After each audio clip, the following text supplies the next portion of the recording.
Welcome, everybody, to Thursday night's Turn Down for What Tech Charged. This, believe it or not, is episode 20. 20, Jace. How do you feel about that? I love it. No, what a great, solid, nice number. I think that's great. Yeah, it's super cool. Yeah, I love it. So, thank you, everybody that's joined us for past episodes, and those that are new, welcome.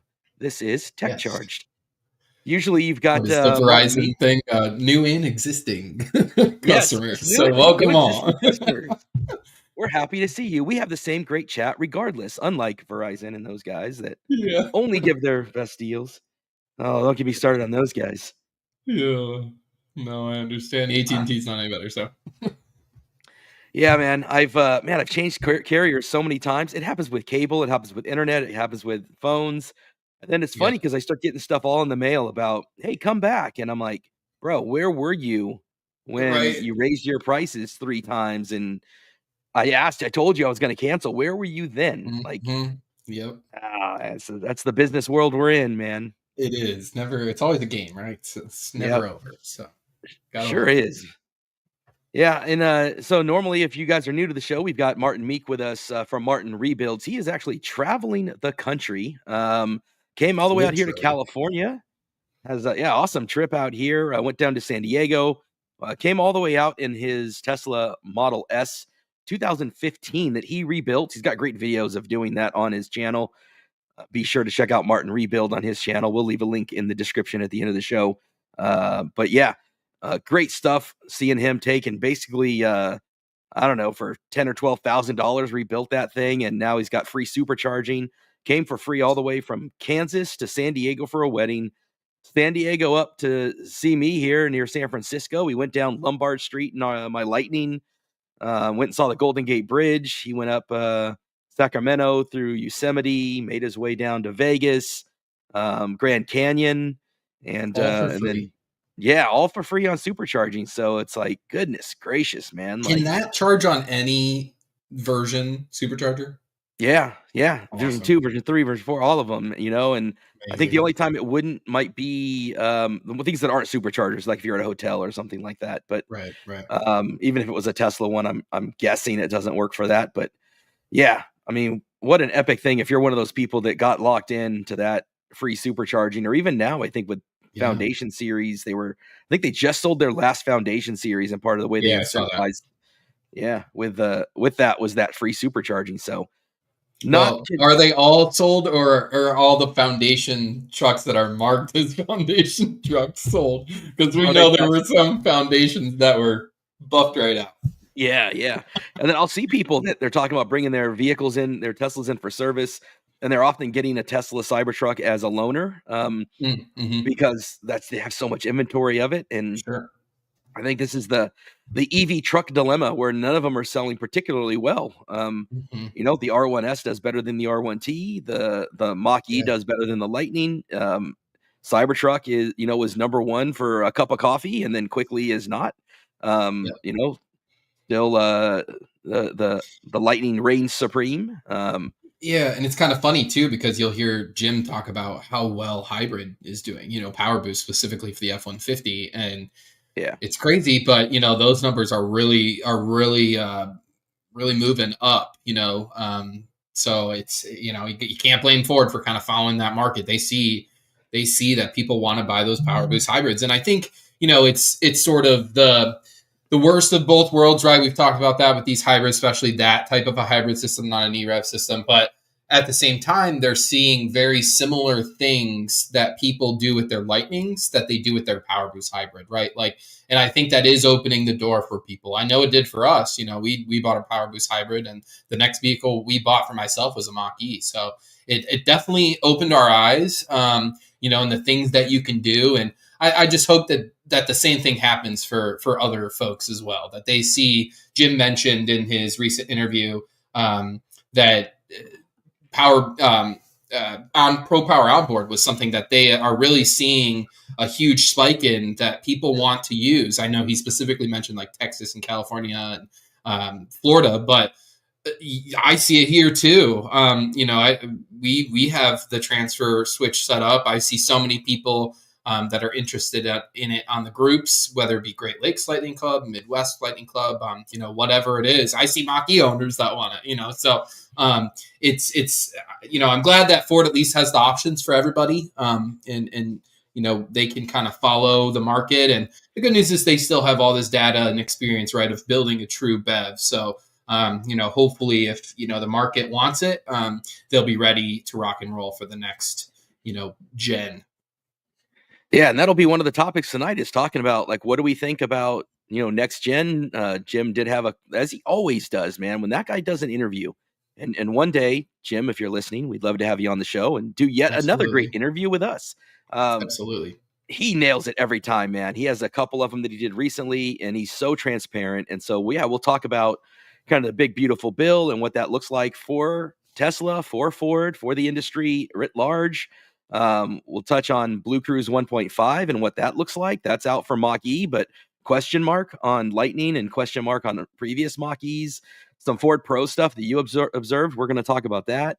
Power Up America. Shout out to the boys, Jesse and Josh, who Yeah. Congratulations. yeah, great stuff from them on their first charging station, having the design approved and revealed, and their website up and Looks so good. going. Yeah, that's going to be a lot of fun. It's got a lot of great pull through design to it. It's got it's future proof, built in with conduit to expand beyond the initial 4 chargers that they've got in. They're using Kempower, which I'm a big fan of, and anytime you get Kempower involved or Alpatronic involved, it's such a great Yeah. improvement. Those European mines, Crazy So to yeah, think I saw my first Kempower station, like, I don't know, was it like 3 years ago now in Norway? And yeah, now they're here, and it's in back then you could just see how next level they were, and now we're bringing it here, and with Alphatronic as well. I think it's awesome. yeah. At the end of the month, I'm doing a trip out to the Netherlands and Norway. We'll be out in Norway for 7 days. That's right. Oh my gosh, I forgot about that. I'm hoping I come across some Kempowers. Or now we're on the western coast, doing a Okay. cruise up that way, so we're not like in the heart, like Oslo. I Is think that is like, the yeah, we went to Oslo. Is that like yeah. Bergen? Is that where you're gonna be near?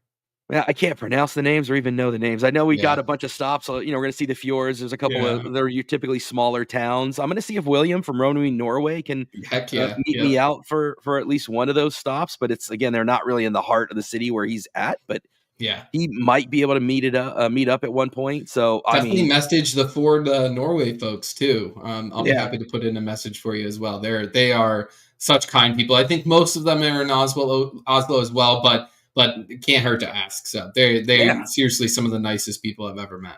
I'll take you up on that offer. Like I would love to see what is it, the Puma that's out there, and Yeah, or a Lightning that has the charge port door on the other Explorer. side. Yeah, Explorer.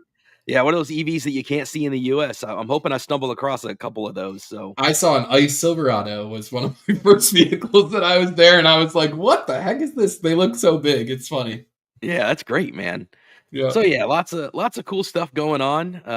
I think I'll kick off talking about something I posted today, which was you talk about road trips. I took my Lightning across from Tennessee. There's a huge video series I've got, Charging Across America. If you guys haven't seen it, check out Bow Family EV, and I go all the way from Franklin charging. Go visit Martin Meek, and we see Salina. We go and we see our guy Tim Bartz, and then we visit out of spec. It was really cool the time that Kyle Connor spent showing us around the hub there. I know they've recently moved to North Carolina, but this was before they made their move. Went and saw Ben Westby. Shout out to him, who let me camp out at the top of the mountain there at 9,000 feet, which was pretty amazing. And then made our way back home. But as part of that, the truck being bought in Tennessee, California, they're a little particular. So California was like, you got to do some hurdles and hoops to Mm. register here. So I went to the DMV, did all my paperwork there to transfer, and they're like, hey, you need to go do a vehicle inspection. So then I had to go to the Mhm. CHP, California Highway Patrol. Chips, for those of us old enough to remember the 70s TV series. No Ponch and John where I was, but they did come out. I had to go to San Francisco to an office there today. Wow. Did an inspection. Of course, it passed and everything, but it's just more of the hassle of getting the appointment, Mhm. getting into San Francisco proper, spending that time doing it. So got that done, and then I got to go back now to the DMV and turn all that paperwork in. And then they give you a timeline. And if you don't get it in the timeline, they fine you. But you're like, oh my gosh. you got this tight timeline, but they all need Yeah. appointments, and you need Wow. 3 different trips. I'm like, well, you guys aren't making it easy. So Right. That's crazy. yeah. Sounds like California. Gotta love that, man. So that was how I spent. And it's like 900 something to register. Like how much? Something crazy. $1,400. Yeah, and now it does for just 1 year. Just 1 year. It goes down each year after that, and it's based on the value of the vehicle, that kind of thing, right? So a lot goes into it, and each year it'll go down. Like next year, I think it goes down to $1,280. The year after, it goes to $1,100. This is all based on my standard range that experience, but weirdly, this truck costs the exact same as my standard range, almost dead on, perfectly. So it's been the same. Funny. Yeah. We have the same exact experience. Yeah, it's exactly the same. However, not to rub it in, our registration here in Ohio is, I believe, $60-$70 for the year. That's crazy. Yeah. And New Jersey, I know, has a strange one. Tom Malogny has talked about this, where it's not as expensive as California, but the odd one there is whatever the price was, and I can't recall. It goes for 3 years. So you prepay. We can choose to do that, but okay. I think we did 3. Yeah, and I think the odd one there is, you go and you pay for it for 3 years, and then you're if you sell it or something happens, or you get a total situation like you've gone through, you're out all that money. That's kind of the downside of leasing sometimes, and putting money down. Yeah. If you put a bunch of money down on a lease, you risk that if something happens, you've lost it. Kind of the same thing with prepaying your registration that way. So it's just an odd. I think they do this fee in New Jersey and some other places that cost extra for the EV because you don't pay the gas tax, but you're paying, again, that tax in advance before you even used it. Absolutely. So, in Ohio, it's funny. They have the EV tax. However, the F-150 is not included because the VINs register as an F-150. So it registers as an ICE vehicle. So Mach-E, Tesla model, whatever, any EV, it's a $200 yearly registration fee. But for some reason, and I've seen this happen, other people have said the same thing. If you put into the government or insurance, sometimes it'll pop up as just like a regular F-150. It doesn't pop up as an EV F1, BEV F-150. So we somehow are able to circumvent that $200 a year, which is why we've done actually multiple years each time, just in case somebody just catches on and figures it out. But it was funny. We did 2 years on my truck, and was it 2 years or 3 years? 3 years, I think. And I was just coming up on the 3 years. So I didn't waste any money. It was like 1 month, and just hopped right into my new one. And it was a quick turnaround because I had my vanity plate. So I had to kind of jump through some hoops to get it done real quick. But it's funny how those things work. It is funny how it still confuses people, because when they transferred the stuff from Tennessee to California, in one area it's listed under gas F-150, somewhere on another form it's listed as electric, and then because of the weight, it's actually also listed as commercial. And California, I won't get into the craziness of it, but yeah, there's a thing in there also. As I was researching what I had to do, whether I needed an inspection or not, it says for a commercial vehicle you don't. And yet I'm listed as a commercial vehicle. It's not a commercial vehicle in that it's not owned by a company, but it does have commercial registration and plates, which technically I should not have to have the inspection.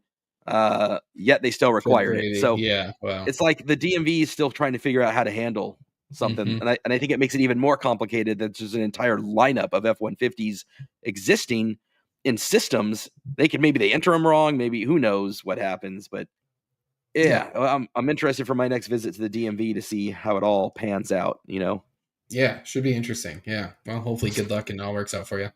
Speaking of the F-150 and commercial, you came across something interesting with Ford Pro.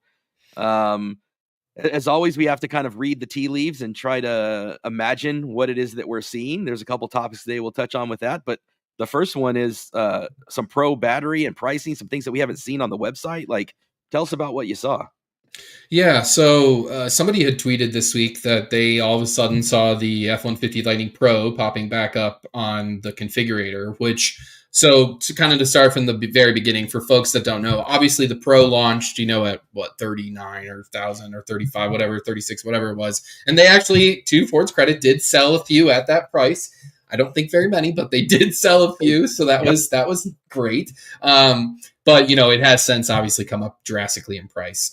And in 20, I believe it was the switch over from 23 to 24. Ford basically decided to take all Ford F-150 Lightning Pros and make them fleet only. So what that means is I think the minimum is like a 5. You have to have like a fleet license through Ford, and you have to order a minimum of 5.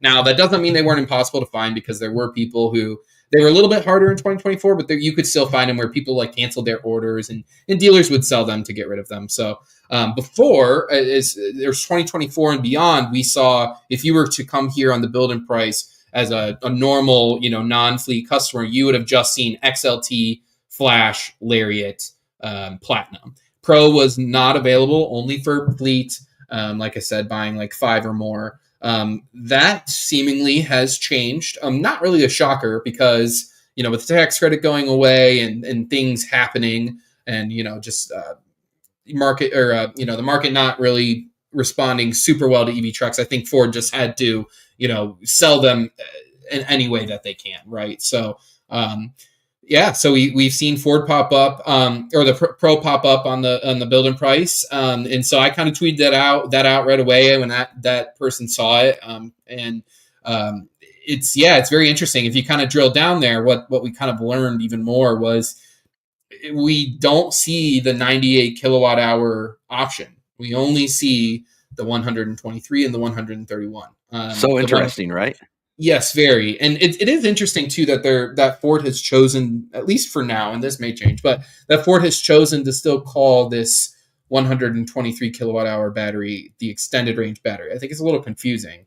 I think it needs, like, I don't know, some different terminology, and this all kind of goes into where are we going from here. It doesn't really make sense that the XLT still keeps the 98 kilowatt hour, the typical standard range battery. So what's happening here? I don't really know. I don't think anybody does yet. Ford, I know there's probably some information forthcoming at some point. That's typically the case. But it should be very interesting. I don't think the pricing is right too. I will say, I think the pricing is not quite correct. But I love the thought of, like I tweeted this out. I love the thought of getting rid of the 98 kilowatt hour battery and having every Lightning have 500 plus horsepower, every Lightning have 300 miles plus of range, and it's a simplified, sort of, options for people. So, very, very interesting to see. I don't really see any different changes other than that. And like I said, I think this is kind of subject to change. For folks who are new to Ford, this is kind of very standard. The build and price launches, and there's usually some bugs and stuff that they fix and get dialed in. As most folks know, if you've ordered a Ford, you don't necessarily, sometimes when they're in inventory, but you don't necessarily always build your vehicle here. Yes, you do, but you go through the next steps with the dealer to really drill it down and make sure that everything is right, and then the dealer would go ahead and submit that order. So the building price having some errors is not really a big deal. Like I said, they're usually pretty quick to fix them, but also the dealer really kind of would make sure that everything is correct before the order is submitted. So, and then of course the fun thing is that then looking forward into later this year, early next year, you might end up with some trucks on dealer lots that have been ordered and canceled, or they've been ordered for inventory, or whatever that looks like. And now you've got the whole thing that you kind of had to do this year with the Flash, which is, which one is this? Is this job 1? Is this job 2? Is this the 98? Is this the 123? Is this the 131? You still got to make sure, does it have Pro Power or not? I will guess, I'm just going to guess that you will probably not have many options if you find one on the lot. What I mean by that is probably the vast majority are going to be the 123. It's not going to be the 131 with the dual onboard charging option. And I believe when you option the extended range and you option the dual onboard, you also get the 9.6 kilowatt Pro Power onboard. I think it's included. Interesting. Let's click on that. Let's see if it says like it. It's got the. So say the show more there. Show more here. Should Pro Power. Yes, there requires, you go. You called yes. Yep, with the Max trailer. So they're doing the same thing basically that they did starting last year, where if you get the Pro Power onboard, the 9.6 upgrade, you automatically get the max trailer tow package as well. It's a one fur package. It's so crazy to see that. That was kind of my dream spec when it was originally launched. Was I wanted the, the unattainable unicorn of the Ford Pro with the onboard 9.6 with the 20-inch wheels from the Lariat, which I think are the best Yeah, wheels. it's nice. Although I don't that new mind the one, black I was new just gonna ones say that. either. I know. Yeah, those are nice too. Those are great. Totally. Yeah, I So, think. and Yep. what I Go think ahead. is really what I think is really nice about this is, as you see up right up above that, is 580 with the 775 torque, and then this 123 I believe is like 556 or something, but with the same 775 pound-feet of torque. The standard range, as you know, Chris, was similar. It's had the same exact pound-feet of torque, 775, but it was like 446 horsepower. So Right. this kind of meets them in the middle a little bit. And obviously, we would know without that extra module, you'd have a little bit higher payload as well. So, I think 300 is a really nice sweet spot. Like I said, I'd kind of love to see the 98 go away. Or, and I've kind of tweeted about this as well. There's so many layers to this. Maybe we see the 98 become an LFP pack option. Maybe the 123 becomes an LFP pack. We know that Ford needs to first get those LFP plants up and running. They had a huge thing that I'm sure we'll talk about a little bit later with the big beautiful bill, that the Marshall plant, the LFP plant that they kind of partnered with Catalan, it will now happen with full taxpayer funding. That plant was originally a little bit larger in scale. They have scaled back. I think it's like they've scaled back to like 60% of what it was going to be. But as I believe that is it. Like it's at 60%. That's what's being built, and that with that amount of workers. And I believe it's like pretty close to, like, it's 75% plus done. Like it's close to ready. So don't quote me on those numbers, but it's right around there. So that is huge. But like I said, I think first we had to kind of get those plants up and running before we start to really see LFP take off. We've seen it with Mach-E. I don't think they're getting those from like America, because I don't think they have a LFP plant up and running. I could be wrong on that, but like I said, we have seen Mach-E kind of get that LFP pack. I think we'll see Lightning probably get it as well. Man, I would, Ford team, if you're listening, let's connect and let's get some of these details straight, because we'll talk a little bit about some questions with BlueCruise 1.5. We got questions here with the Pro. Definitely questions about LFP. I don't even know if Ford knows all of them yet. I mean, they're so big. They have such ability to flex and pivot. I get the sense that they have contingency plan on contingency plan. Yeah. And this was a big one. This was a huge one. Oh, yeah. This week particularly, I think a lot of questions were answered. So now that if they can get that LFP plant up and running, it's right there in Michigan. You can, be ready for your skunkworks vehicles. Like I said, maybe Lightning. It opens up the door to a lot more things. And it's a controversial plant. There's no doubt. I don't know if people know a lot about it, but it was sort of a partnership with cattle that CATL that sort of was behind the back door, so to speak. It's like, it was a way to sort of get around the laws that we have. But in my opinion, it was a brilliant move by Ford. CATL is like the lead manufacturer in the world for these things. And so they needed to partner with somebody. They needed to do it. And I think they did it in the right way. So. Yeah, and Matt pointed out LFP packs are great for fleet customers because they don't want to think about charging. They can plug it into 100%. It's more resilient. Yep. You get away, I shouldn't say you get away from the fire risk, but you reduce the risk, which is already, by the way, very low to begin with. Right.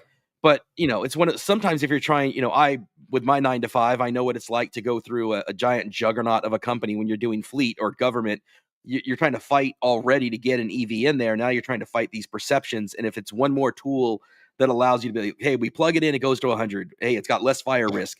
When you're talking to a board and you're trying to get approval for funding, you don't have the time to explain all the intricacies and fight all the FUD. You've got a very brief time to get somebody to say yes to that funding. And the more ways you can make that easier, LFP, I think, is one of those ways. Yeah, I think I see it as like a win-win for Ford and a win-win for the customer, a win-win for everybody. It's if the battery for some reason has an issue, it's cheaper to repair, cheaper to throw that module in. Probably easier on the dealers. There's so many benefits to it. Like we've said, charging to 100%, 1,000%. Wow, that'd be nice. Charging to 100%, like all those things just add up, and I think that's where we see it going. So it'll be interesting. I know I'd love to get some more details from Ford, but I think they're learning like you said, they're learning the details almost as soon as we are, which is crazy that this is where we're at. But I want to mix some topics here because my mind I get so fired up about these things because there's so many things we've talked about that are almost encompassed in this one topic. So you've got, and we'll get into the big beautiful bill later in the show, but the big beautiful bill with its the way it's changed funding, well, like Mach-E didn't even qualify, so that's not a hit to Ford. But then you've got the tariffs and things that could potentially happen from Mexico. Well, Mach-E is built in Mexico, except Ford has the ability to pivot that assembly line to Tennessee when that opens. And now you've got LFP that are going to exist within America. If there's an administration change or a policy change down the road, and it comes back to American manufacturing, you'll have LFP in America. You can pivot in all these different ways that are so smartly done by Ford. And, one of the things that Jim Farley mentioned, he's mentioned about trying to make sure that they have profitable EVs into the future. But he's talked about supply chain a lot. And supply chain is, it's a mixed bag because as great it is that Tesla is vertically integrated, and as much as that is a strength for Tesla, the inherent business model of Ford is different, and they don't have as much. They are still one of the most vertically integrated and assembled in America brands out there, different from Tesla in so many ways, but also they mention with their supply chain, like where their wire harnesses come from is overseas, where magnets. He talked specifically on one of his talks about they had a hard time getting magnets for a long time. Things for speakers. I still think they are. I still think there's. Yeah, I believe that's what I've heard last. So I completely. Yeah. It's crazy. It really is, and like you said, they can kind of pivot, and they may need to. Like there may be times where Ford has to pivot. This week, I think would have changed everything if they would not have been able to go through with that plant. At least, and Bill Ford, I think, was the one who said like the plant's coming. It doesn't, it's going to come whether we get that funding or not. We're too far along, so it's going to happen. But it's what would be fair to Ford is basically what he said is that we get that money. I mean, it's not really fair to pull it away once it's already been given. So. And I'm sure they'll try to do it through conversation first, pressure on politicians second, and ultimately through the courts if they need to. We saw with NEVI funding that there were 14 states that pushed back, and some of that funding got reinstated, but then other states that weren't part of it, there were 2 states that they didn't argue the case well enough to show cause to get I saw that, Other states that didn't participate in the lawsuit, and so but those politicians, how that is too. They may have been able to, but they did that political environment in that state. They had no motivation or didn't care enough to actually do it, which is a shame. But it'll be interesting to see because that blue oval was meant to be hundreds of thousands of EVs, and to your point, they've pivoted a bit towards EREV and hybrid, and now I think you could have a mix there. Does Mach-E go there? Let's see. It depends. Does a future Lightning go there? Let's see. It depends. EREV certainly will. Next gen certainly will. There's also LFP pack. They're not. I don't know if it was LFP, but you've got CATL that we've mentioned, but there was SK On in Tennessee that was building a battery plant. Yep. So there's so much still to be said. Yep. Yeah, and they've got the sodium whatever that other battery that they say is coming by 2028, 2029. So LFP it's going to be so interesting. But going kind of back to what you said too about the vertical integration, like it's funny because I think, as we know, vertical integration has many, many strengths, right? But there's also big cons and weaknesses to that, right? Like Ford can scale unlike any other auto manufacturer, particularly in the United States. Maybe GM, obviously, right up there. But those two can really pivot and change on a dime if they need to. Tesla can too, to a certain extent, but they're limited in certain ways where Ford is not, just like Ford is limited in ways that Tesla's not, right? So there's so many like layers to it. And it's fascinating. I think there's so much room for everybody, right? I think, especially as we've seen, America's moving so much more slowly than we thought with infrastructure charging, with just market share in EVs and hybrids now all of a sudden seem to be what people want. So it's fascinating to see who pulls what levers, how they do it.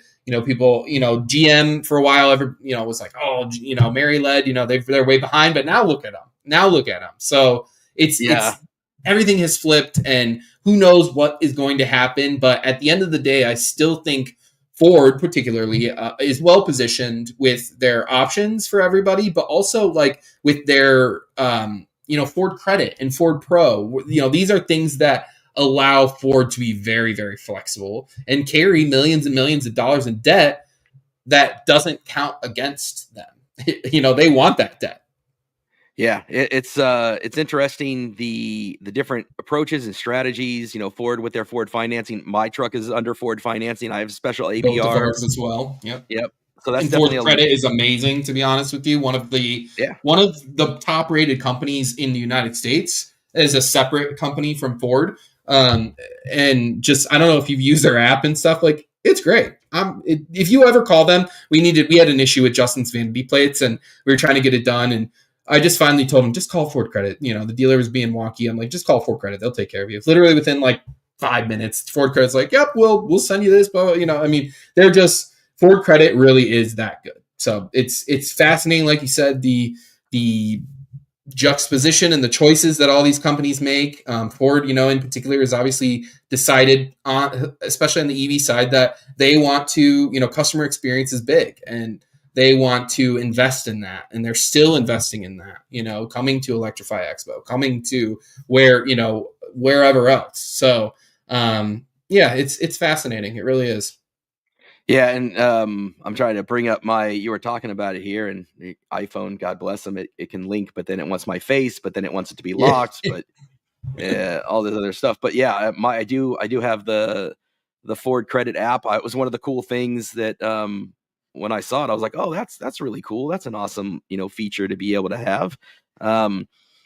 So yeah, I thought that was you can just pay for it right on your phone, link your bank account, that kind of thing. Yeah, it links your garage. So like all of your, if you have you're a lease, it'll show you how much mileage, and if you're still good, or if you're going over your mileage, it has a cool like calculator that it'll show you, how much mileage you're averaging. They've done a really great job. For some reason, I am struggling to share my screen, but it's I don't know why. Yeah, I was gonna share the thing, but it is for some reason not letting me. Oh well. Anyway, but Yeah. yeah, you're It looks exactly like the right. Ford Pass app kind of, but better almost in a certain way. Yeah, Like, and they've got dark mode and all these things. It's cool. It really is neat. Oh, there you there we go. go. I was dedicated. I'm like, I'm gonna figure this Yeah. out. Yeah. So it's all you can make it's so easy to do and it's so well Yep. integrated. So shout out Ford for that aspect of it. Um, kind of going back to the LFP thing, interestingly, you were talking about the controversy and stuff, and the rare example where Tesla flies under the radar with their LFP, because the two dramatically different, completely different approaches. Tesla has LFP primarily for now being used for energy storage for their. I shouldn't say they have LFP. They are working on their also at a very similar timeline. Their LFP component of manufacturing up here in Nevada, and Yep. they are going to be primarily used for energy storage, mega packs, power walls, not for cars. Totally different strategy. They bought older CATL still equipment, brought it in. This is previous generation equipment. And they're going to be manufacturing. I don't quote me on this one. I want to say 4680s, but I could be wrong. But it's the cylindrical cells, that much for sure. Yeah. Whereas Ford is coming with the CATL, the prismatic packs, which is closer to what GM does with their Ultium platform, and is meant more for vehicles. And I'm curious. Obviously, the price is supposed to be lower on those. There's less energy dense than NMC, but supposedly Right. more resilient, longer lasting. Charging speed is supposed to be better. So I think those are setting up that platform for that future generation of affordable EV with good charging speeds, with I think that's the strategy, whereas Tesla is going into it very much with the cylinders, not for Mm, transportation, because they have used CATL and BYDs and other, packs yeah, in Europe, just not in America. They've used LFP before. So in this case, though, that's not the purpose. The purpose is energy storage. But both factories are good to see. Both of them being in America is yeah, fantastic. We need LFP. It's sad that we talk I try to toe the line on politics and not necessarily ever demonize it, but politics is kind of why we are where we are, because someone didn't have the long-term vision. LFP was invented and developed here in America. We didn't do anything with it. The rights to it got bought out. China went crazy with it. They've dominated with it. And now we're bringing back Chinese equipment. We're buying back Chinese IP. It was ours to begin with.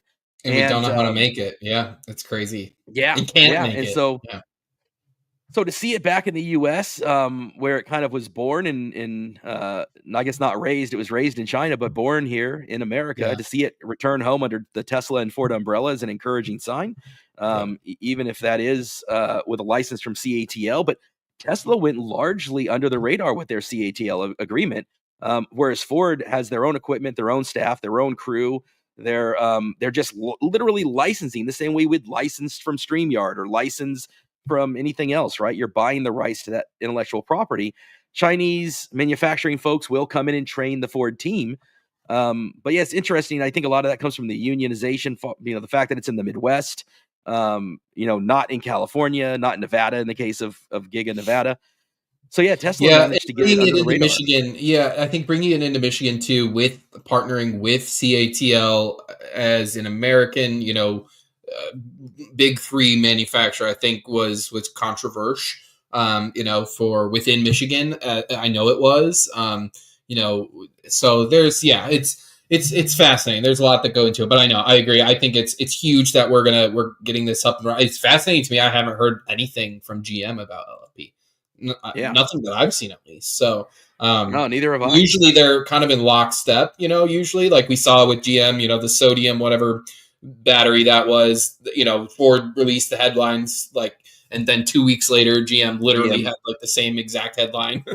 breakthrough, even down to the words and all. So, it's interesting. Yeah, it's gonna be fascinating with what happens. Like you said too, like what politician could come in next, and what does that mean? What administration could come in next, and what does that exactly mean for EVs? And it's interesting. I can't wait to see what happens.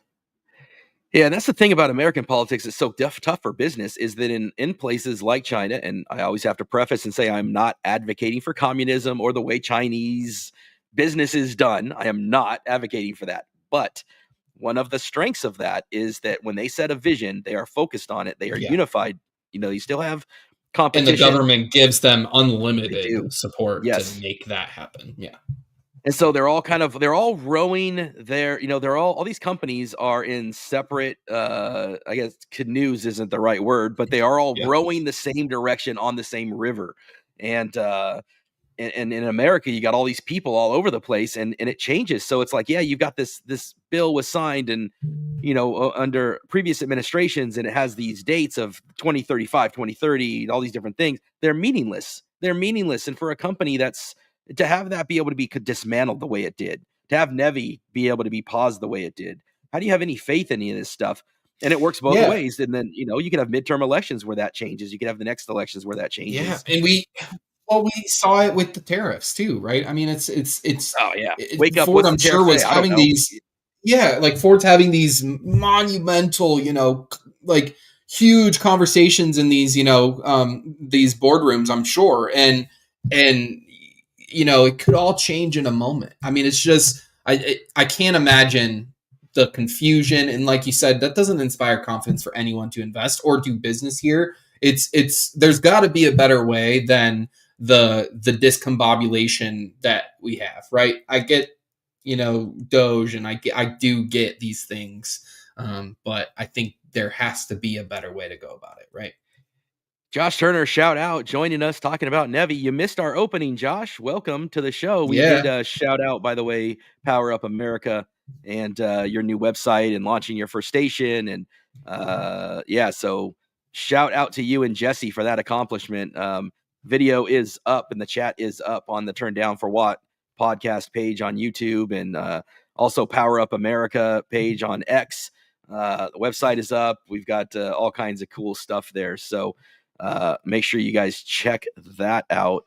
Love that. Great job, Nevi guys. is funny because we, as in Ohio, we're one of the first states to actually the first state to get our Nevi funding and use it and install a station. We were, I believe, Smartly the done. first state to install a station. Yeah, and there were pros and cons. I will say, when I went to all like the meetings when they were talking about it, and they were just about to start putting stations in, and there were, like I said, pros and cons to that, only because they were first, which meant a lot of them were 200 amp cables. And, there were a lot of these, that when I asked them, it was like 3 days, after Ford had said they were, going to get the NACS adapters and join the Tesla Supercharger network. And I said, what is your guys' plan for NACS? And they were just like, we're CCS. Like, we don't have a plan yet. We have to go CCS. Like, we're our suppliers, blah, blah, blah. We're all steam ahead with CCS. And so that pros and cons, I think. But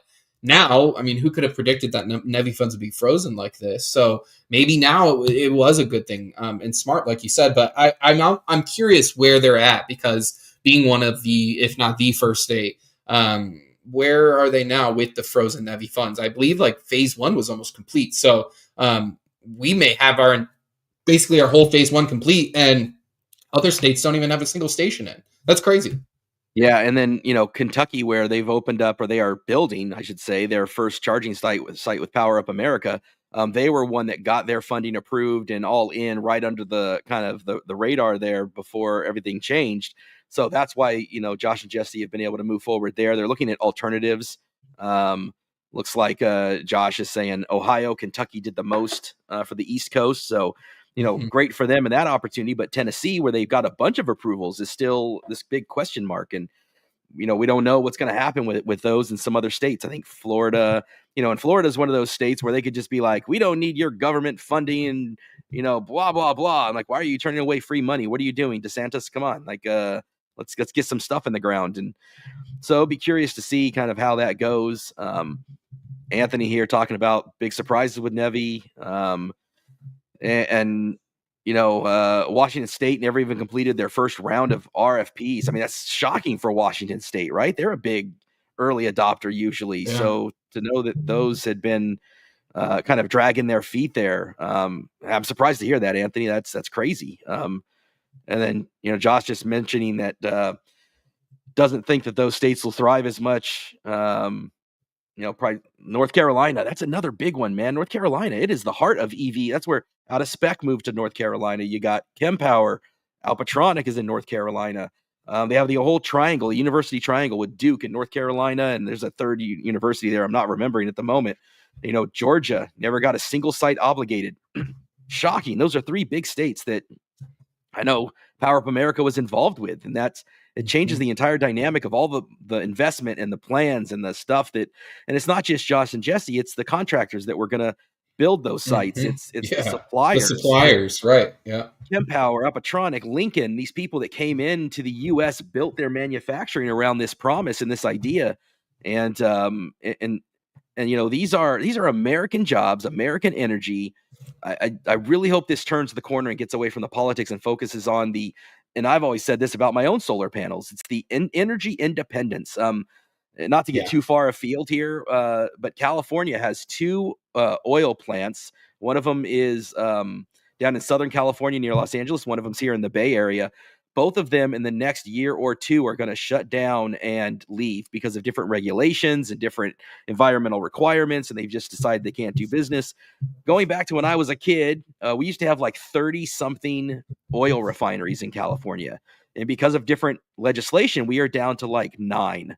And pretty soon it's going to be down to 7.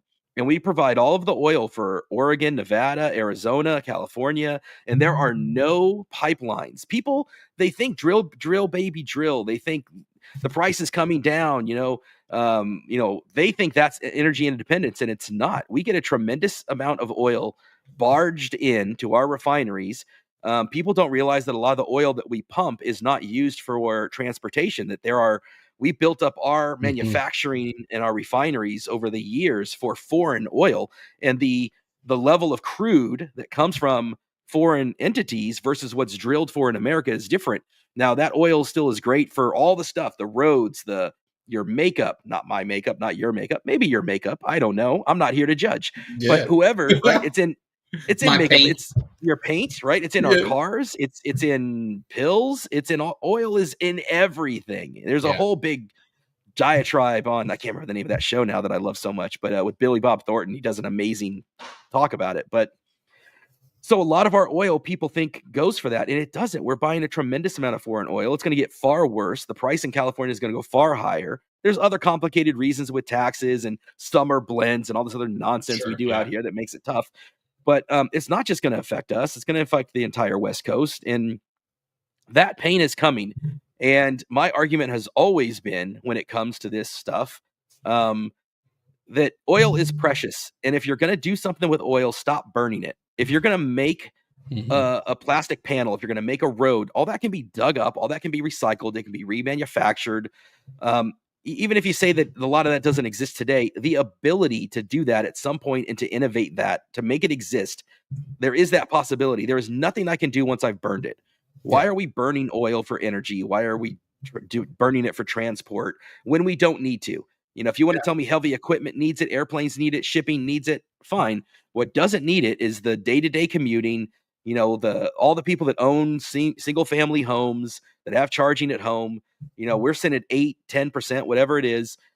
Easily there's 30%. So look, 100%, maybe not in the next 10 Yeah. years, but I'm not arguing for that. Where is that gap of, we can go, 5 times what we're doing today without even a question mark. And that's true energy independence. And that's, again, I've kind of gotten off topic, as I often do, but my mind goes these crazy places. But No. Yeah.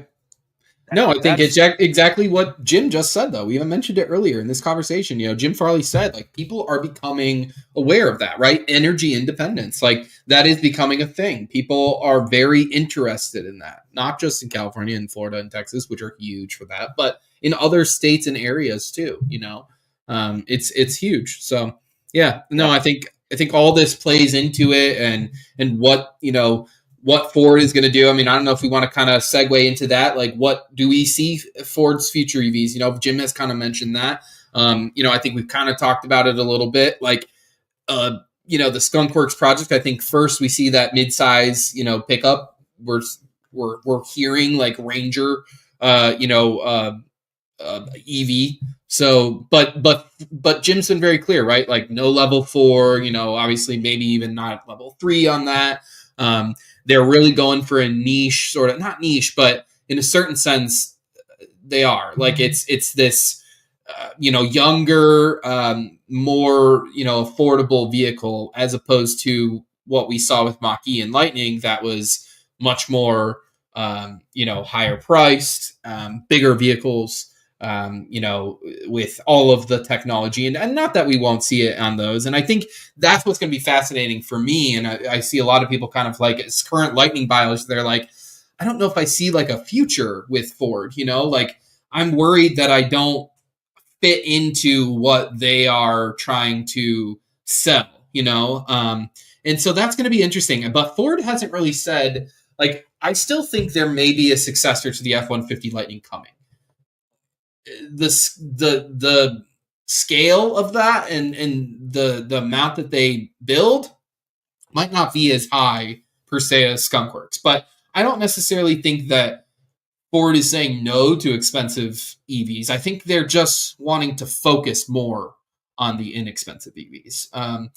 And that may sort of come at the sacrifice of the more bigger, expensive EVs, but I don't necessarily think Ford's not going to be ready and not going to have something there. But it'll be interesting. And I think, as Jim has said, and he said in his recent interview, it depends what the market wants. It's all about what are people willing to buy, not just a little bit, but a lot of it, and what are people, what can Ford make the most money on, frankly, that people are willing to buy, right? So all those questions, Ford's really smart about this stuff. They're not going to just take a swing and miss. They've got an option for everybody, and they do that for a reason. Whether us true EV nerds agree with it or not, the market is what the market is, and this is a big old country, and there's a big old thing called Middle America, and they have a certain way that they feel about EVs and about what they're willing to buy and what they're willing to not buy, more importantly. And right now, I think we see the interest is in hybrid. I think that will change, of course, but it's taking longer than I think any of us hoped or imagined. This is an intersection of a lot of great conversations, what you just said right now, because I just brought up the turn down for Watt page where we've kind of touched on some of these. So, 2025 Ford Pro, I've got my video from Act Expo that's up. 176 views, guys. Help us out. Let's get some views on that thing. And we talked about Power Up. Only 65 views. Guys, listen to Josh and Jesse. Good stuff. Shout out to these guys. But down below that is a great conversation we had with Bearded Tesla. Yeah. And we went through and we talked to him about his experience with Robotaxi and the different strategies that you were just talking about in terms of level 4, and Jim Farley's comments on one of these things about, if you go back actually even further than his recent comments, when you go back to one of their earnings call, they made clear that they feel really comfortable with their Skunkworks team and they feel really good about level, like, eyes off freeway driving. Yeah, I would say a 2.5 to 3. Yep. So he talked a lot about that. It was clear that BlueCruise, and we can touch on that, all these topics, right?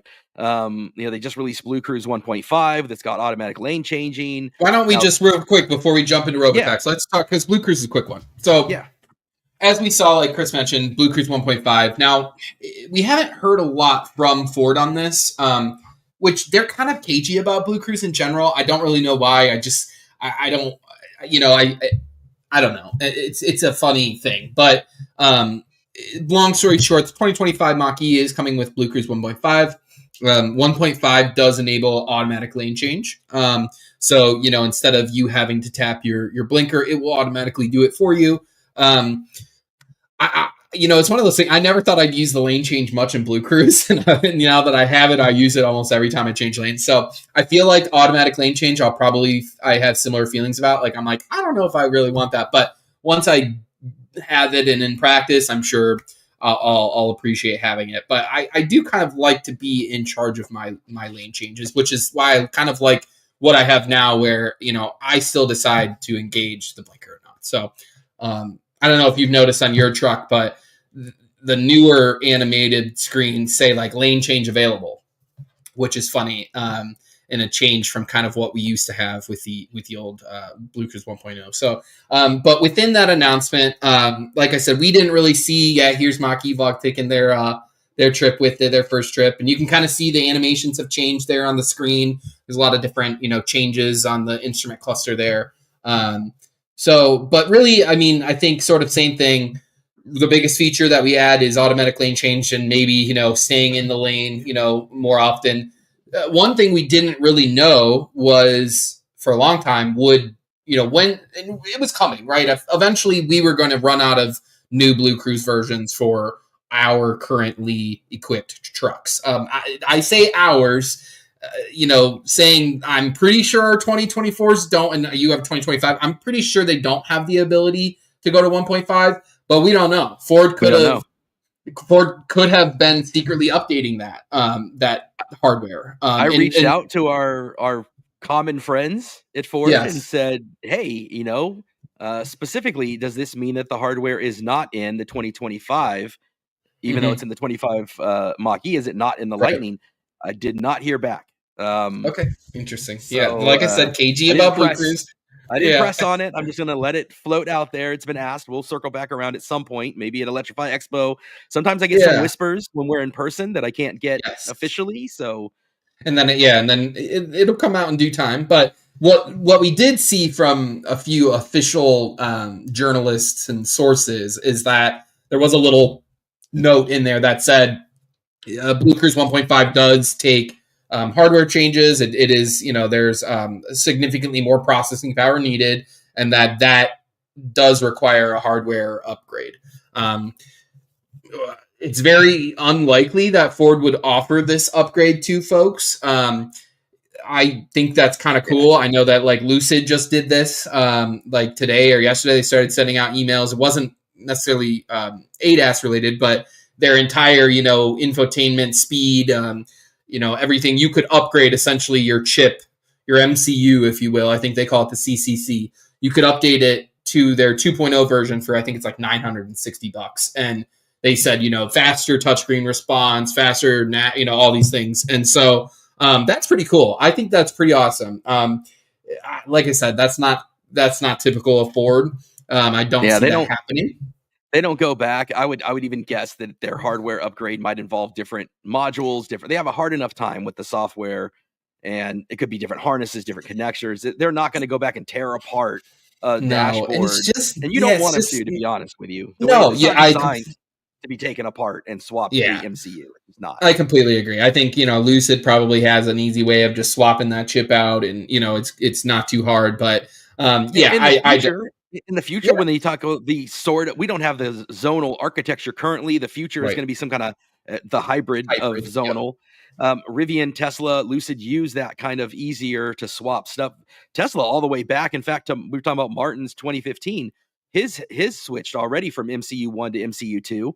And so he's got some upgrades in there. And I think that's historically the way that Tesla and Lucid and those folks, Rivian, have the ability to do it, but definitely not Ford. You're not going to see that. And so big question mark on will any of it be backwards compatible? Will there be a BlueCruise 1.45 with other versions of that's a great point. Exactly. And because I saw some people be like, oh, well, this is it for us. And I'm like, not necessarily at all.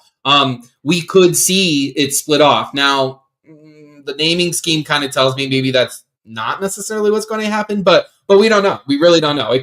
We could now go into 1.4.1, 1.4.2. So, and then they move on with 1.5, 1.6, and so on and so forth. So, and then remember, we have eyes off coming at some point. Mr. Farley has said that many times. It was aiming for 2026. Is that still the case? Who knows? But what would that be called? Is that BlueCruise 2.0? I don't know. And what hardware does that require? We don't know. So, all fascinating. Shout out to Anthony talking about, Farley said the money play in EVs is the volume market, like Model 3 and Model Y, 250K units per year. Model T. Specifically what he said. Yeah. It's that volume that you have to hit. And that's the volume they were hoping Lightning would hit, and it just never did. And it's not a Lightning thing. Like any of those big money EVs, I went back and looked at Model S and Model X. They have never sold, even combined, 100,000 units. I read today that you can't buy a Model X or S in Europe now, or at least Germany and Norway. Oh, I didn't know that. Yeah. They're not available to configure. I don't know I don't know. That's weird to me.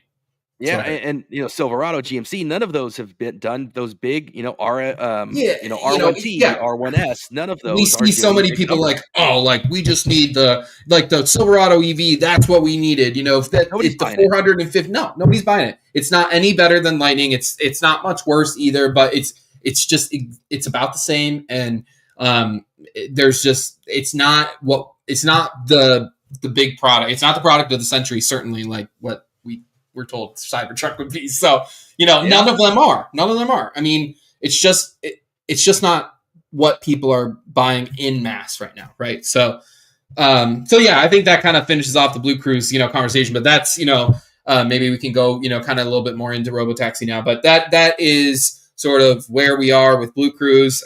It does look like there's, it's the end of the road for, no pun intended, us, as far as like, major upgrades go. Like we said, I still think it's very possible we could see some minor updates to 1.4 and that kind of thing, maybe staying in the lane longer. But as far as like big features, we probably won't see any of those come anymore. But we knew this was coming. We knew that this day would come. It happens with every brand. There's really, other than maybe Lucid, it sounds like they can upgrade. Maybe they can upgrade their ADAS too with a actual hardware, paid hardware upgrade. So, that's the BlueCruise update. Yeah, and so we kind of talked about, Jim Farley said he felt good about BlueCruise. He knows the vision for it. He knows what it can do. He thinks they're going to get BlueCruise to eyes off. And he Again, big said this question for mark. quite some time. There Yeah, really hasn't been any major change in that correct. philosophy. I think the biggest change was really when Argo shut down. That was the big change. Other than that, we really haven't seen. And they took a ton of people from Argo and put it into what they have is called Latitude AI, and that now is sort of what's responsible for BlueCruise and in what is coming for BlueCruise, and maybe it'll be called something else. Maybe the eyes off is called something other than BlueCruise. We don't know. Yeah, and so it kind of it would obviously we would just love to, and they're not going to share until they know better, and they don't want a big uproar, I suppose. But the sense is, if I'm imagining and speculating, and Ford, please let's connect. Let's not let me speculate, because I will do that. It is human nature, right? Like the Greek Yeah, gods were all speculation. Why is the war? Why is weather? Where the goddess of yeah, love? This is human mind speculating, right? So this could be yeah. completely imagination on my part, but it would seem that the new BlueCruise needs the new hardware. That's what Maki Vlog was talking about. And that going forward to what Jim was saying, as far as eventually that team being able to develop eyes off highway, I don't know that will happen for the older Makis or for the older Lightnings. I don't know that it won't, but if it can't even Yeah. lane change on its own, we may not have the possibility with our current hardware to get the processing speed necessary to analyze and have eyes off. That may not. And again, like my mind, it goes so fast. So I'm going to try to I'm trying to get my focused thoughts here. But that would also then imply, though, that if eyes off is at some point coming, that they are still working on many future iterations of EV. Is eyes off not going to be meant for the Lightning? Is that going to be focused on the pro market? He talked about very much for level 4 autonomy, which gets us into the Robotaxi thing that we were talking to Bearded Tesla about. That this is very much talking about a partnership. And then came out his comments where he said, hey, he thought LiDAR was fundamental and essential to the Ford solution. So I had always hoped that there would be another Ford Tesla collaboration. And we talked to Justin about what it was like, the difference. I have a lot of Waymo up here with Josh. We saw a bunch of Waymos up here in San Francisco. A fundamentally different approach to it. In China, they use a lot of radar and LiDAR. Ford has radar in their trucks now, but no LiDAR. Obviously has cameras, but they very And I think clearly, the yeah, cameras will change. I think what you just brought, yeah, we're not talking a hardware upgrade just for the ADAS. We're talking also a hardware upgrade to see you better, right? So we're yeah, maybe a true dedicated camera, such sort of like Tesla has, where it truly watches you. Ford has that as well, but it's sort of a mix between the iris scanner and the camera, and they kind of use those in conjunction. But I would think that we would need, an upgrade there too for eyes off to really be watching even more and making sure that But as Jim has said, sort of like he sees eyes off as the sort of uh, starting point of getting time back, and that's very important because time is money. So if you can offer customers time back on their drive, they might be more willing to pay, more of a premium if you can truly do and deliver eyes off. So yeah. And then just kind of the mention, Greg. And again, I'll speculate because that's as I am wont to do. Just asking, hey, will Ford work with a company maybe like Comma AI and help update all the older model Lightnings? My sense would be no. yet another approach, right? A different Yeah, approach there another. too. Yep. And Brandon Flash has a great video about Comma AI and using it Mhm. with the Lightning, and he talks about how it is it has this extra capability that BlueCruise doesn't have, but it is not reliable anywhere near FSD. It lies somewhere in the Mhm. space, and it will continue to get better, but it lies somewhere in that space between BlueCruise and FSD. Certainly has some extra features and some other components to it, and it comes with its own hardware, external hardware Right. that can help it. But Ford is so risk averse, Yeah. which we see it in their own software.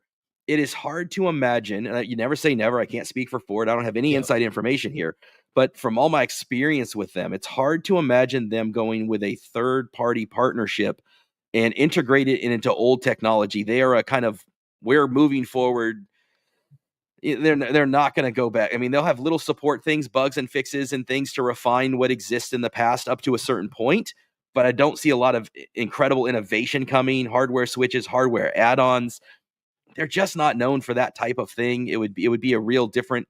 Again, they just don't want the risk of it. They'd want to test it extensively. We know that even some of the little changes that Martin has made on his own have caused concern with Ford sometimes, much to Martin's frustration.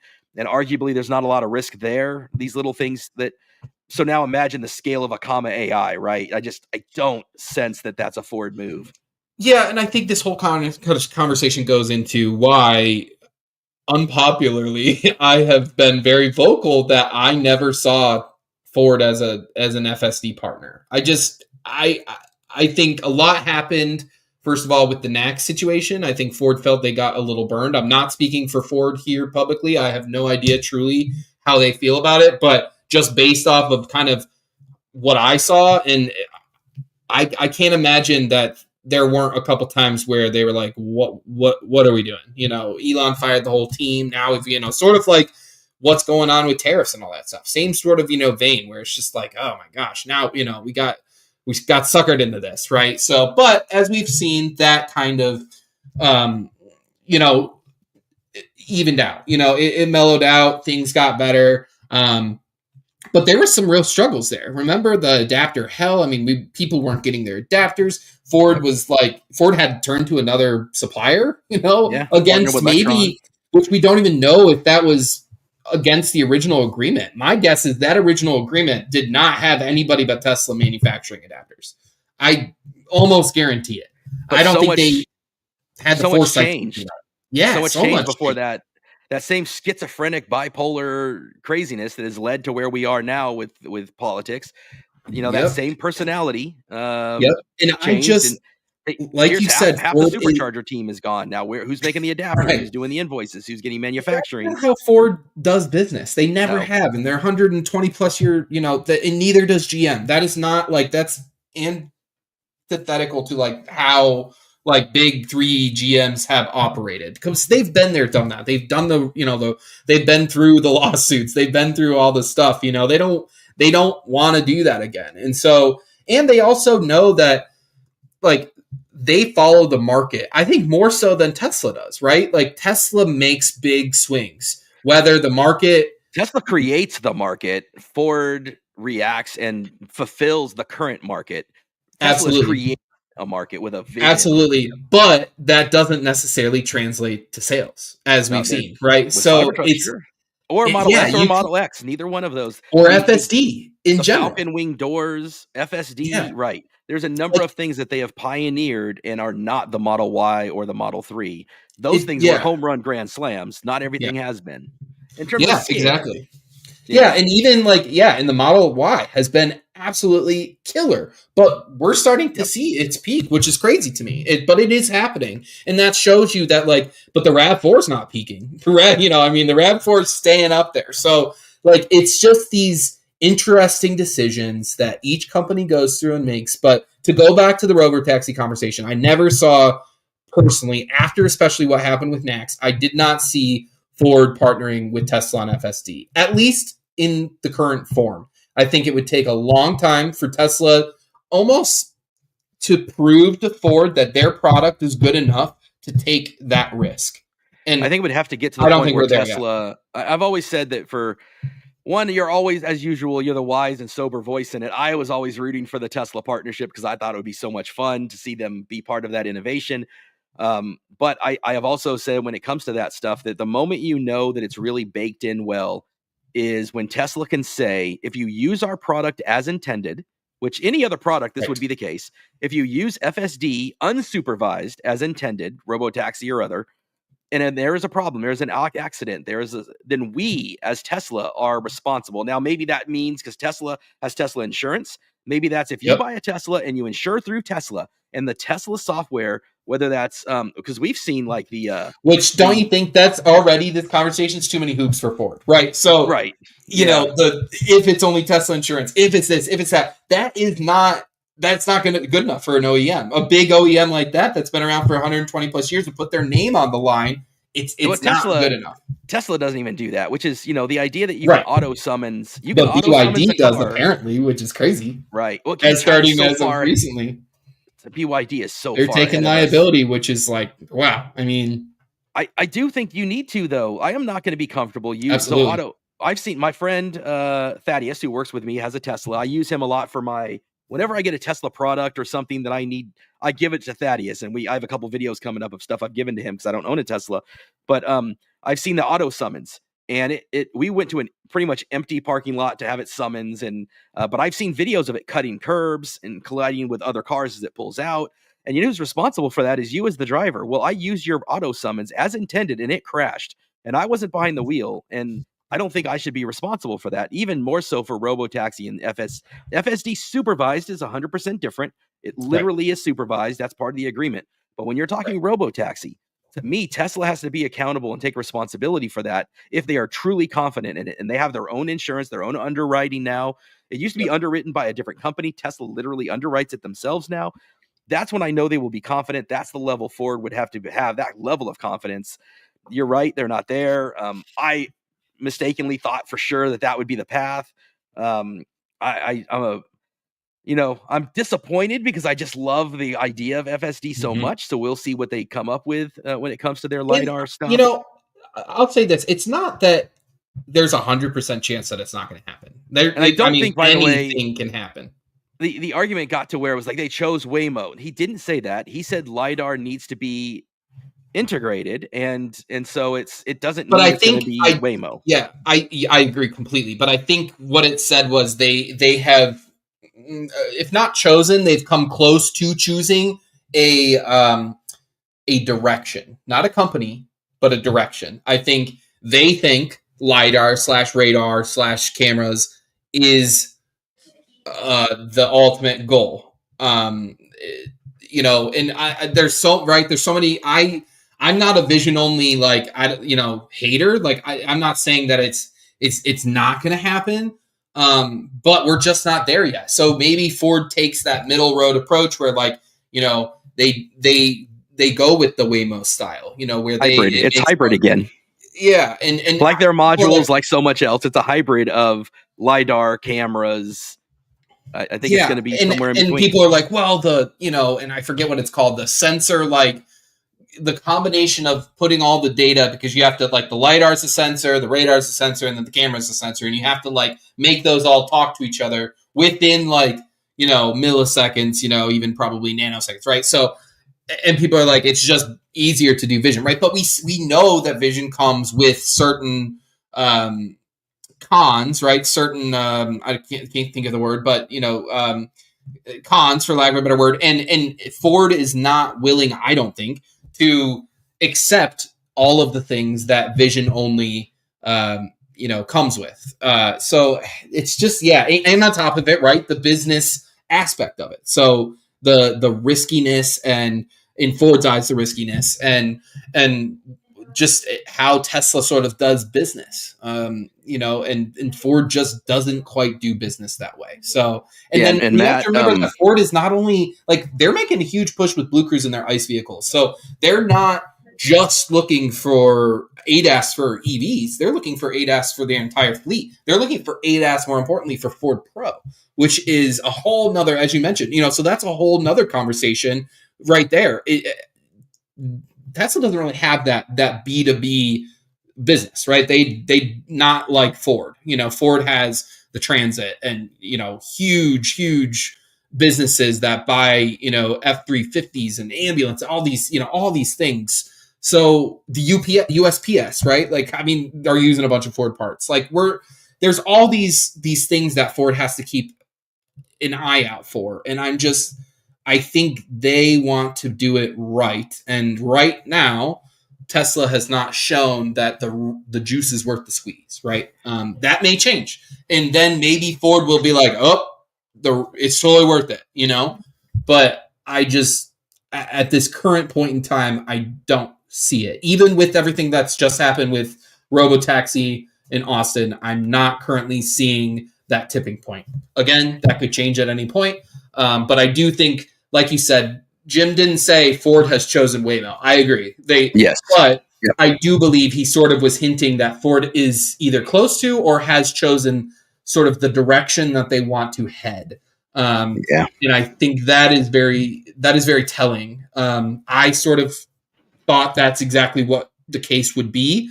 I get the excitement, like you said. It is exciting. It's awesome. I would love to see. My dream for a long time was to see Ford and Apple partner. I thought that was a freaking match made in heaven, man. Two huge American powerhouse companies. The iPhone and the F-150 are two of the most, probably the most important American iconic. of the last century. It's 40 some plus years of the best selling vehicle in the United States, and then the best selling phone for the last 20 years or whatever it's been. I mean, so I would have loved to have seen that, but I don't really see that either anymore. I think Apple's kind of backed off of the car business, and so I agree. Yeah, it'll be interesting to see what happens, but I think a lot of people get clouded in the Tesla-ness of it, and I get it. I'm a Ford fanboy, I get it. I'm an Apple fanboy too, so it's I get the sense of how cool it would be, but I just don't think the companies at their foundations operate quite the same, and enough so that it's not worth it for Ford right now. If things were to change and FSD became like you said, liable and all those things, yeah, totally. But I just don't see it. And I'm that guy that's got these two friends, and I love them both, and I love Ford and I love Tesla, and Tesla's playing their rock music, and Ford's over here like, get off my lawn. And I'm trying to get the two together and be like, these are too cool. You guys should meet each other. Let's go to dinner. Let's collaborate. And Elon just said they're working on trying to get Robotaxi here in California in the Bay Area, but they're trying to go through regulation, as is often the big hurdle. And then that all ultimately leads to Optimus, which I really am excited that these things are so, again, integrated, where a lot of the AI and the stuff that it has to, the thinking that it has to do, it's all connected. It all helps to Optimus. So I want to see more of it. But to Matt's point, he talks about, unfortunately, at some point, there's no benefit for a company to focus on old technology and old vehicles. You can't make everything the newest BlueCruise. But he did talk about, on the topic of LiDAR, he'd be willing to spend a little bit of extra money for the safety of LiDAR and get that extra. Some people want that. And to your point, it could be safety. It could be driving in fog. I mean, we have snow here often. I think that is important. You have fog in San Fran. Totally. Yeah, we couldn't see the Golden Gate Bridge with Martin because the fog was so bad. We took a picture in front of the Golden Gate Bridge. It's like, believe it or not, I swear, I'm like, you guys just went to like a random field. You're lying. Yeah. So it's so to your point, Ford responds to the market, and the market, fleet and otherwise, which is a big part of their stuff, and software is a big part of their stuff. They are saying, this is what we want today. And Tesla is trying to say, no, this is what the future is. Fine, I'll let you know when I'm in the future, but for today, this is what we're selling. This is what we're providing. James chimed in and just talked about, he actually put in AI into his 23XLT. Awesome. That is super cool. And he talked about, I think, like we said, it's better than BlueCruise in some ways, even better than Autopilot, he says, which is just great. But not quite as good as FSD. And he just talked about he's getting ready to go 1,300 miles, and he'll really get to try out AI. And so, post to that, James, talk about that. And definitely love to see how that kind of long road trip goes with that stuff, because that is but if you've watched Brandon's video, man, there's so many caveats and so much to installing it. My neighbor Bill isn't going to use AI. My wife is never going to use AI. It is, no, and you're talking about $1,000 with the harness almost in, they were running a deal. So really it's probably like $1,100 and then all your time spent. And I think it's super cool. I'm glad people like Brandon are doing it. I think it's awesome, but it's not for me. It took a long time for me to do the Matrix headlights, and that was a 5-minute thing, So, the older I get, the more I'm just looking for, stuff that works, stuff that's stock. If I can make a quick change and make it happen, cool. But if not, BlueCruise is honestly good enough for me. We love it. It's changed our lives. We just took our longest trip with our boat that we've ever taken. Well, I shouldn't say that, but with this boat and the Lightnings, before we had the Power Boost, we took it to Sandusky. That was our old boat, Power Boost. Now we took it with the Lightning, and it's not having BlueCruise, not having ACC. That you realize how much you miss it, and that's only an 86-mile drive. We really missed BlueCruise, and I kind of delivered that feedback to the Ford team. I'm like, hey, we we would really like to have at least lane keep or lane centering, I should say. It has lane keep, but I would like lane centering. And even better, I'd like BlueCruise. GM has it on Super Cruise. Yeah, I think it's been interesting because for however many years I've been talking about wishing I had BlueCruise, I've been oddly disappointed. I think I hyped it up in my head more just again because of the Bay Area traffic. And you have that, and you have ACC. So like if you go from like, I went from a Bronco that had only lane keep to BlueCruise. It was incredible. Like it is such a if you take a long trip, boom. Like, and we have really good BlueCruise availability here. Like our road trip that we take 300 miles north, 94% of the drive is BlueCruise. That's a game changer. But you had lane centering, so it's not that big of a jump in my opinion. If you have Lightning and Ford EVs in general have great lane centering, so like they're available on any road basically with lines. I use it all the time. Honestly, if I'm there's even points in town where like there's a curb for a while. As long as I have one line, I'm usually pretty good. And at some point, if another line pops up, like it's pretty good. But I've seen it work with just curbs and one line. And so I think BlueCruise could be better, but it's more of like if you take the highway every single day, I would do it all day. But if you live somewhere where BlueCruise availability is kind of in and out, and you maybe you only drive 10 minutes to work, it's probably not super worth it. To pay for, especially, but we got it included in our platinum leases for 3 years, so we were like, it was perfect. We don't really have to worry about it. But shout out to you, because you had the 24. The 24 came with 3 years. The 25 only 1 year. So I'm yeah, that was huge, and it had a rebate on top of it. So it's like a $615 rebate. So it was like a no-brainer for us to. We love BlueCruise, so it's kind of a no-brainer for us to jump and do that. But yeah, I see what you're saying. I mean, for you, not a huge jump. I feel like because lane centering is great. So much of my commute and so much of my time is spent with enough traffic around me that the abruptness and the ability for it to constantly slam on the brakes and then super accelerate, because my traffic at 1 minute is going 15, at another minute it's a dead stop, at another minute 60 miles an hour, and then right back to 20 miles an hour again. And it's so frequently changing that BlueCruise doesn't have that ability to smoothly transition those. I once told, there's this song by Bob Seger, and again, I'm going to show my age here. I know Bob Seger, the Silver Bullet Band. Right, Bob Seger, he's got the Turn the Page song. Oh, yeah. And I'm like, that is the perfect song. That is the BlueCruise song for me. He's got a couple lyrics.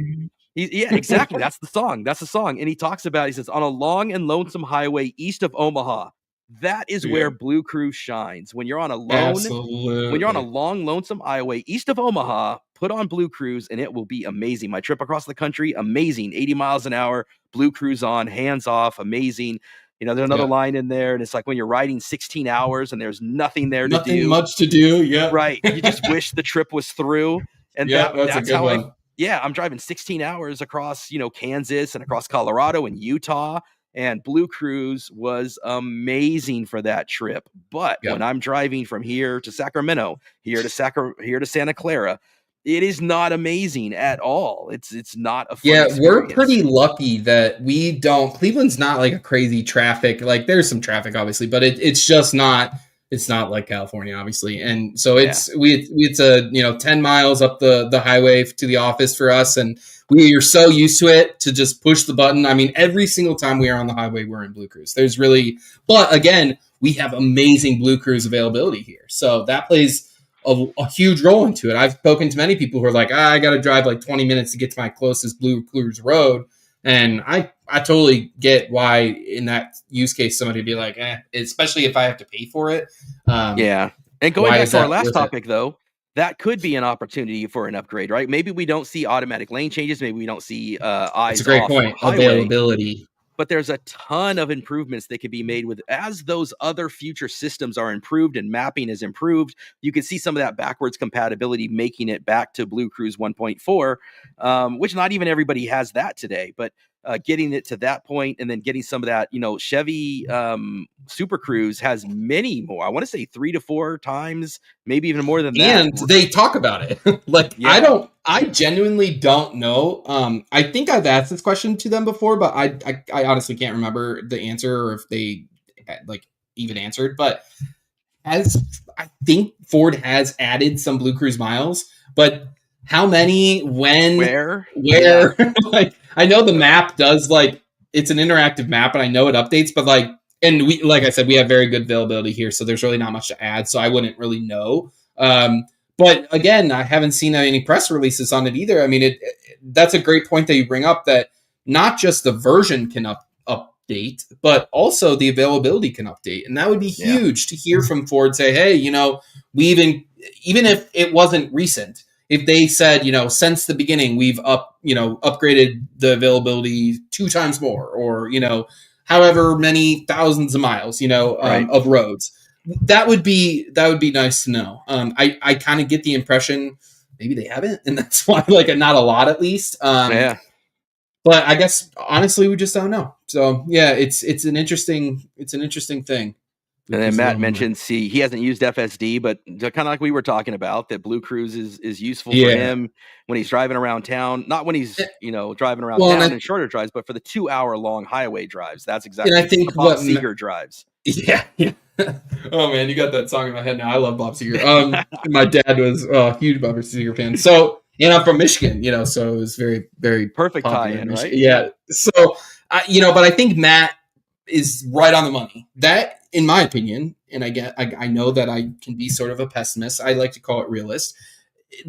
I think Matt is where most of the market is. In fact, like the vast, vast, vast majority I muted myself. Maybe even more conservative than that. Like, most people they're like, self-driving cars, what? Did you see that Netflix movie where they all, I mean, like, that's the reaction though that I get to most of the people that are in my life, especially here in the Midwest. And to be completely honest, that's the reaction I get about EVs too, even, like, just in general, like, oh, I can't afford an EV, they're way too expensive. I'm like, you could buy a Mach-E right now for like 25,000, maybe even less, with the 4,000 off, or a Tesla Model 3. I mean, there's so in the right Tesla Model S, and people just don't get it. They're like, well, we don't have anywhere to charge it, and I mean, like, you're a homeowner, of course and they're like, I don't want to, so it's just that changing of the habits, and like Matt said, enjoy driving around town, don't really see the need for shorter drives.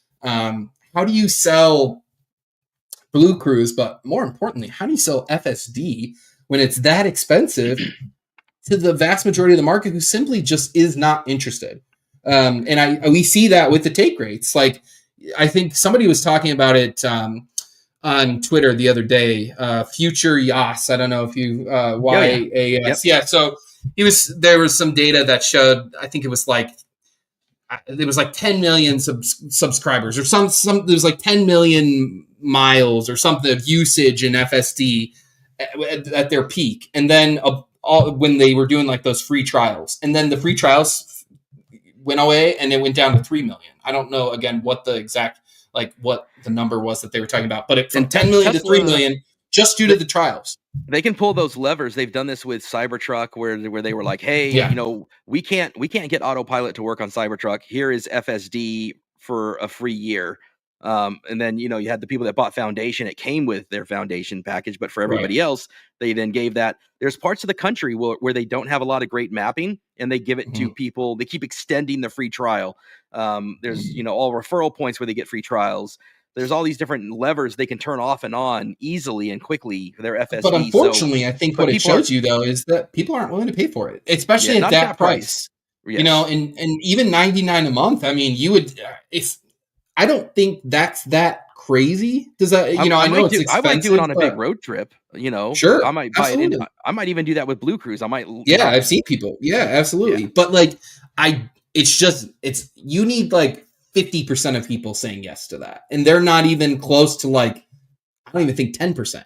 So I mean, here, like the Car Geek chiming in with exactly that thought, right? Subscription for assisted driving, no. Fully autonomous, he'll subscribe. But Mike, are you going to buy it? Are you a subscriber as you need it, or will you buy it? Because originally it was 15,000, now it's down to 8. Imagine you're one of those hardware 3 folks that has hardware 3 and bought it at 15. Like there's some there's something there, right? And it's Jerry that's a rigs question. everything is talked. I mean, and we saw that what was it, this week or last week? They had to refund. They were forced to refund somebody, and that's precedent right there. That is going to move the needle. And here's everything we're talking about right now goes right back into the original, question of, is Ford interested in this? Yes. No. Yeah. I told you, it really is this place where all these things. And another topic to touch on real quick, if you don't mind, is something that hasn't been shared widely, and it is we got an update on the Ford public charging app, and Ford heard the voices, right? Like, hey, there's this function. It's odd, right? Because the loudest voices for FSD are these people that love it and use it, and it's out there, but it's a small minority of users. And to your point earlier, with Ford BlueCruise, and is something that's going to go across an entire lineup of multiple powertrains. They've got to think of it in that way. But specific to the public charging app, they weren't seeing a lot of uptake and a lot of use with it, but those who used it were passionate about it. And so when that went away, they were very vocal. And then Ford kind of said, hey, I don't know if I read it the same way you did. Maybe you can let me know how you saw. I saw it as, we discovered some things perhaps from that we talked about earlier, how they are risk averse. And whether that was from some data not integrating right, or something, it just wasn't reliable enough to meet Ford standards. And my sense was they were like, there's this thing that is not quite where we thought it would be, and it doesn't update quick enough, and we don't want to give unreliable information, so we're going to pull this down. But we are aggressively working to get the integrated navigation. That's the direction we want to go. We've all talked about, so many of us that don't have Tesla charging integrated with the native, but that same cautiousness, I feel. Do you feel differently? Is that how you read it as well? No, I completely agree. I think that's exactly spot on. I don't think it was Patrick Anderson and I have had this conversation about the charging app. Like, I see what it was. I think it was sort of not even needed, but maybe, just again, like that, Ford's good at and offering options to, like, here's just like another way, if you wanted way to do it in your truck, okay, here's another way. But it was never, it never turned out to be what they thought it was going to be, sort of like what you said. And in my opinion, and this is kind of what Patrick and I were discussing, is it was always just easier to use your phone anyway, which, yes, it's not on the screen of the truck, which I used occasionally too, but like the phone was just way quicker, easier to use. Like, it's loaded right away. It's not taking its time to load. You couldn't use it for a while driving. So that was a huge issue. They did try to update that so that people could use it a little bit more, but I still think that it wasn't, like you said, sort of really up to the Ford standard. It didn't really ever do what Ford thought it was going to do. The utilization was low, but like you said, those that did use it really used it. They got used to that. And you've got other people that are like, I'm going to plan it on a better route planner, then I'm going to manually put it in. Other people are using just straight out a better route planner. Other people are, as much as it was one of the only ways to find a Tesla supercharger and in that. Right, in that way, because you could kind of move them. I'm sorry. Well, but I think you could sort of move them into the navigation, and people did it. Yeah, I don't know exactly how they did it, but I did that. I saved all my trips down to Southern California and to Vegas.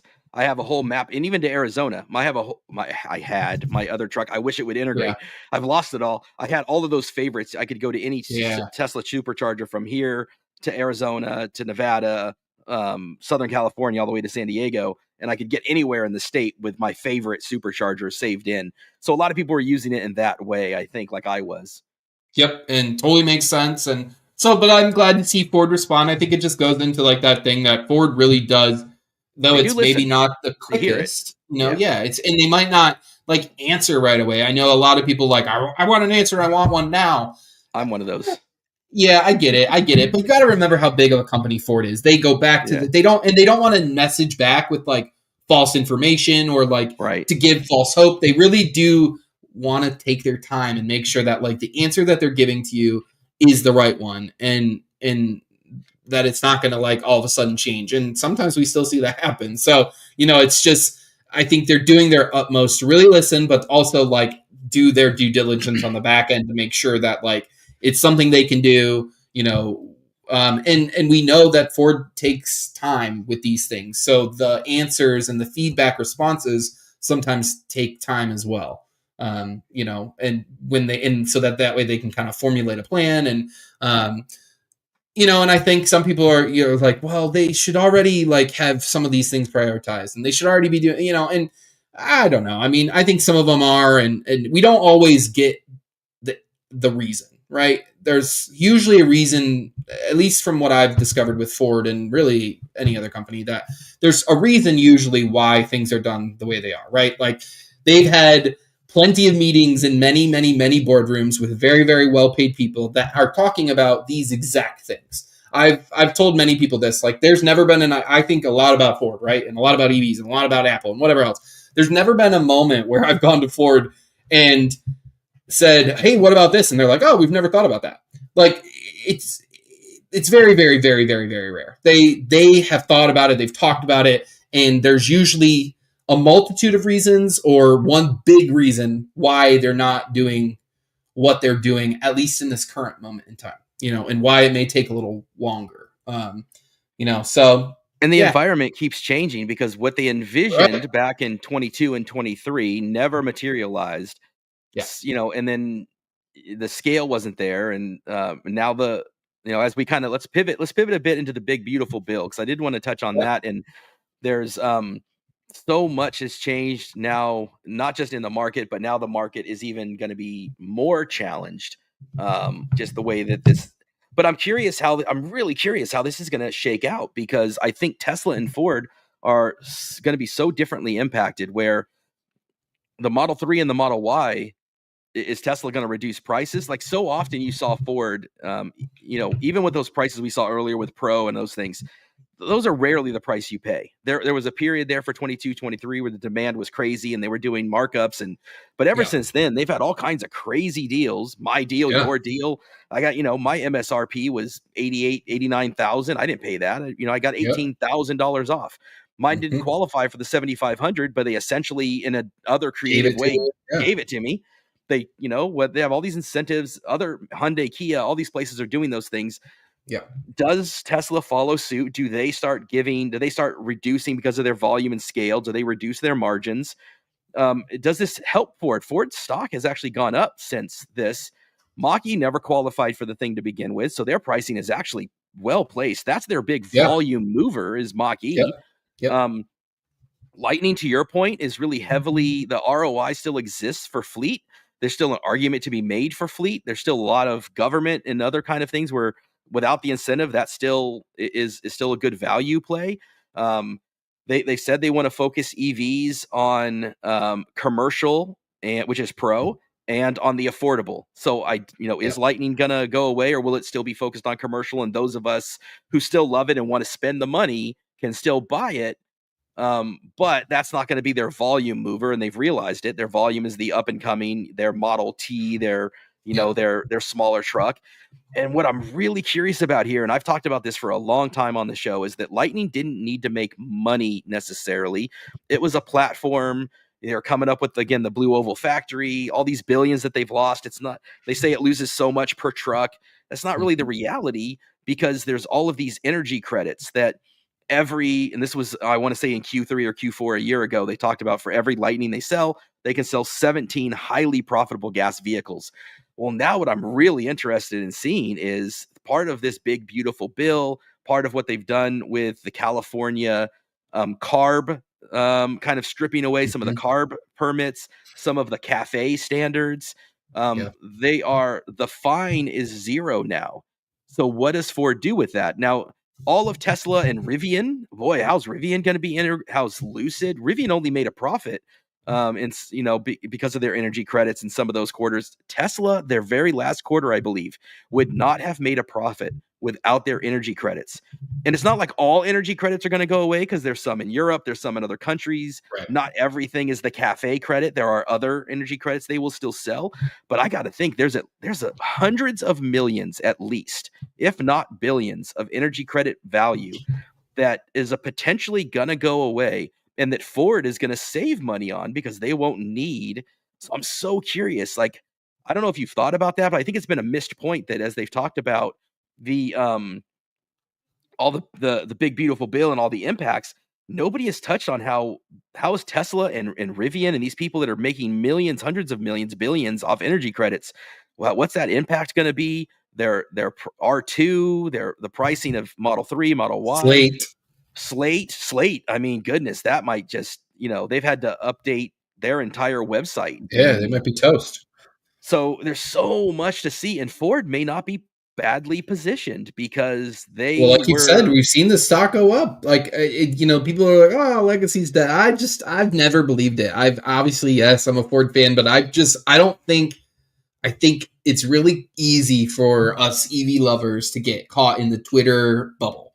And there's a bright, big, beautiful world out there. And I'm telling you, when I say this, and I don't say this with happiness in my heart, but I don't know a single person in my life that is looking for an EV, whether it's my age, whether it's my parents' age. I don't know a single one. My next door neighbors, they're looking at buying a new truck. They have their, I think, son-in-law or something, like his dad owns a Ford dealer, and he's an electrician. He's a perfect use case. We've shown in the Lightning they like it, but they're going with a hybrid or a gas F-150, and there's no telling them, different. And that's just the way it is.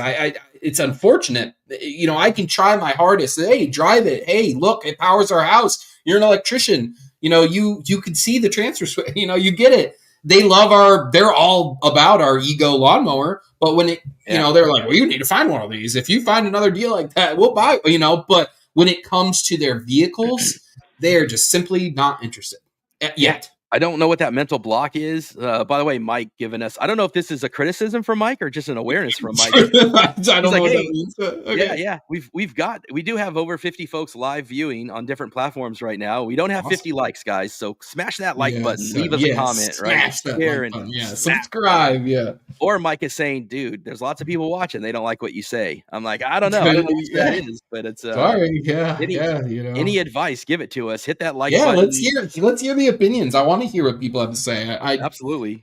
I think we're in a fascinating time. There's a lot that could change. There's like with the midterms too. I mean, yeah, like you said, there's just so many. Their politics are layered. What people want in the market is layered, but that also is influenced by politics. And there's just so many. So they went with a Grand Cherokee, but realistically they almost and that's my hope is, and it did happen for us in a certain sense. Yes, we're techie and younger, but we did the Power Boost was our gateway to we had not driven really an electric vehicle, maybe one or two here and there, but nothing that we were like truly interested in. Like we need a truck, we work in roofing, so we needed something that can handle a ladder. We worked out of a Ford Fusion for a while, and it was not fun. And, the ladder in and out is a mess. So, like, when we saw the Power Boost Hybrid, we're like, whoa, full-size truck, can go, silent mode, which is awesome, in a truck. Like, we need this. Like, an F-150 is a great platform, so it's quiet. We're like, we need this, but electric. And so when the Lightning was announced, it was like a no-brainer for us. But unfortunately, people just don't necessarily feel that way. But I'm hoping with, like, what Matt said and in our situation and with the coming of EREV, that it'll open eyes and that people will see that they're already more than 50% of their way down the road towards full BEV. They just don't know it yet. And I'll use that opportunity from Matt talking about plug-in hybrid to personal plug my own channel. Don't forget, guys, Bo Family EV. Like and subscribe. Smash the like button. Leave a comment. All that stuff helps our small channels, guys. So if you're watching, like, head to YouTube. Yes, a lot of people are on X right now, and we love seeing you on X. But take time to go over and check out our YouTube channels, because that's where That's what helps pay for our streaming software, like the StreamYard and the editing software and all that kind of stuff. If you go and visit Martin Rebuilds, who just started to monetize, by the way, so congratulations to Martin. We'll talk about that more when he gets back from his trip. But the podcast channel is monetized, so the views and the stuff help us, guys. Like, leave any comments; those things all help the algorithm and help us spread. Same thing with my channel. Even the bad ones, we'll take criticize. We'll take it. Criticize all you like, man. I'm we're open to it. Big people, we can handle it. Absolutely, we're adults here. We can take the criticism. We're not always right. I learn a lot from comments that I get where I make mistakes. And to Matt's point, I have this video out here, better than Toyota, and I was roundly surprised with the plug-in hybrid Escape, and it only has an 11 kilowatt hour battery pack, and I drove that thing for a week, and I went to SFO, I went to the 49er game, I drove it back and forth to work in the commute, and I went over 250 miles on pure battery, just plugging it in every night. I did plug it in at the 49er stadium. I did plug it in at the airport as well. Those both had charge point chargers, like publicly available, like free charging at SFO, right? So I went on my trip to Dallas for my 9 to 5 work, came back to a fully plugged in charge. That got me back from SFO to home, plugged it in again. That got me to work, plugged it in the next night. That got me to the 49er stadium, plugged in there at the stadium. I'm free at the public charging at SFO. I'm free at my house with the solar that's already paid for. If you've got these things still work, I would like to see those plug-in hybrid batteries be bigger. I was getting, again, because I've talked about my commute and how slow it goes, I could get almost 40 miles out of that little 11 kilowatt hour battery. It's rated at 30. But again, it's like 90% of Americans drive less than, is it 40, 30? Like, so it's spot on. I know I've met a few people with the plug-in hybrid Escape that are more hippie and EV loving than like we are. Like, it's funny. Just you see these people who are like, oh, I've been driving hybrids since 19 whatever, and it's like, these were the people who were even before our time, like they were the trendsetters, and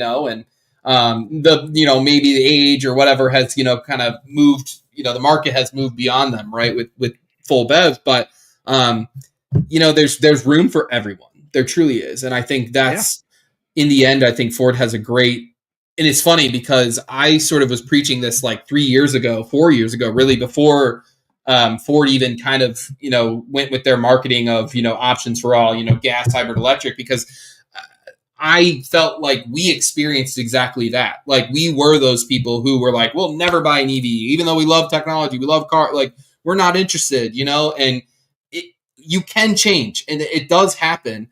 But certain things have to kind of happen for you to sort of make that change. And that's why I've always kind of just preached, like, right now, options makes the most sense for me. If I'm owning a business, a car manufacturer in America, it makes the most sense to have options for everybody. I would love to see EREV become one of those options and move sort of away from this mild, hybrid system that we have in the Power Boost, because it's just like, even the Escape, I think that's better than what we see in the Power Boost hybrid. And I think we're gonna see that. I think that's the next iteration of F-150 hybrid, is this EREV, and maybe we could see a plug-in hybrid. I think Ford would jump beyond that with the F-150, but I don't know. Yeah, it just depends on the size of the battery packs. That's a RAV4 plug-in hybrid right next to right next to the Escape there. And the F-150 has a ton of hybrids that they're selling. If that's what it takes, again, I'm always going to be a pure EV guy. It's easy to get caught up in the geekiness of it. I think it's the better choice. But if there's the market, by the hundreds of thousands and millions have said that they are not ready for it. There's a lot of places that have high density housing that the infrastructure is not ready for it. We started this conversation talking about NEVI and charging and that kind of stuff. So there is an untapped market that needs to be there. The option needs to be there. Even with Ford, my next video coming out tomorrow, guys, tomorrow morning, is the FedEx EV future. This is a company called Indigo, and they're an interesting company. I'm super fascinated by it. I would love to get Will on the show. He's the CEO, and I met him at ACT Expo as part of the Turn Down for What stuff with Josh and Jesse. And this is a market where we used to use the Ford Transit Connect, and we're looking at what's that next transition. And right now we're using the e-Transit, and the e-Transit is, good for that service. But this is kind of the next thing we're looking at. It's still a couple years away. This company is so fascinating. Make sure you guys check out this video. It has electric motors on each of the wheels, all 4 wheels, and it has this dynamic suspension on the wheels, and they've really solved a lot of the stuff there. And this same company is connected, interestingly, with Fisker and American Lease, of all places. It's a super interesting story. This company, Indigo, is making their own. They're making FedEx has an investment, full disclosure, in Indigo. We're investors in them. And so we're looking at this for a future transportation method for us. But they have a version of this that I also show on the video for rideshare. And they're going to sell a bunch of these to American Lease. American Lease is the company that bought all of the Fisker Oceans that were lying around for like $14,000 each. Got a huge deal. They just started hitting the road in New York. And there was a lot of software that was locked out and a lot of problems with it. Well, Indigo, the software stack has been, I guess, they've got the IP for it, and they have gone in and made it so that Fisker is going to have Apple CarPlay available in those Fiskers. Oh, wow. They basically have made it so that American Lease can operate these things, and that has then turned into Fisker owners themselves through the Fisker Owners Association can get, version 2.2. They've got all these great functions. Oh, wow. It's a super fascinating company that I would love to get, Will on the show to talk about all aspects of, their delivery van that FedEx is looking at, their rideshare van that American Lease is looking at, and then how they're integrated with Fisker. So there's so many different ways that they're going to approach this stuff. FedEx is constantly looking to find out what's their future for EV. We've got some Tesla the Tesla semis that are on order. Those things have been on order forever. But even us with this big, beautiful bill and the different incentives, like so much of what we do with these things are government incentives. And out here in California, we have entire fleets that helped us transition because the initial investment is so high. And I do think we need to get there. So I'm curious how all this stuff works out. I'd be curious to talk to them because kind of like we talked about with Slate, if these incentives go away, that really changes the pencil and the calculus on it. Yeah, Matt, I agree, man. It's great to see the people I love the Fisker. I think the Fisker is a cool looking car. Yeah, it was. So it is cool to see that somebody has figured out how to help those owners. But like the other thing that Matt said too, though, is like there's still brands that can't charge on this Tesla Supercharger. Like that's crazy to me. Like, there you go. I missed that one. Yeah, we took our boat to Sandusky, and it's the charging infrastructure is downright bad. It's really not good. There is one Tesla Supercharger. It's a V2, so it's unusable. You can't even use it. Yeah. Yep. A Ford dealer did put in, I think it was like a 2 or 4 port stations. They're not convenient to the highway. They're in like downtown Sandusky, so it's not easy to get to. And the only other stations beside that are freewire stations at this place called Friendship Kitchen. And they're doing their best to hang on, but these are essentially walking zombie stations, and they're not working, super well. Like usually just one of the 2 is up, and the one port is CCS and the other one's CHAdeMO. So like you only have 2 ports, to charge CCS. And we pulled up, and there was somebody leaving Cedar Point in an Equinox, and they could not charge because we were charging, on the only available port. And they're like, well, what about that? Like, and, they point to the CHAdeMO, and we're like, yeah, sorry, you can't use that one. And they're like, well, what about the other one right there that you're blocking with your boat? And I'm like, yeah, that one's down. See how it's red? It's completely not working. They're like, what? We just got this. Like, now we can't charge it. I'm like, we're only going to 80. We have like 7 minutes. Like, it will be out of your way. No worries. But they're tired. They just left Cedar Point 11 o'clock at night on July 4th. Like, so there are still areas where like, it's like, people are like, oh, the supercharger network. Like, here in Ohio, we don't have the luxury in Michigan. We don't have the luxury of taking a road trip and only using the Tesla supercharger network. That's not an option. In northern Michigan, there are no V3s north of I think it's Saginaw, maybe Flint. And so the entire top of the mitten doesn't exist as far as superchargers, except for one that's in Mackinac. That's a new, thank God they added it. It's a new Magic Dock station, one of the earliest ones actually. And that was huge, but you can't even necessarily get to another Tesla supercharger, V3 and up, from that one. You have to use another network to get to that. So that's not good enough for older folks like Matt, his parents, and my parents are the same. They looked at a Lyric. First of all, it was way more expensive than the XT5 that they could get. But on top of it, they don't want to deal with the charging. And they have a 50 amp already in their garage. So they're the perfect candidates, but they're just it's too much of a jump. We're not ready. Nobody's ready. And they didn't want to make at the time the financial investment, which, it's unfortunate because they probably could get some really good deals now, but probably not better than the XT5, which Cadillac hasn't updated in 6 years, and they still somehow sell 30,000 of them.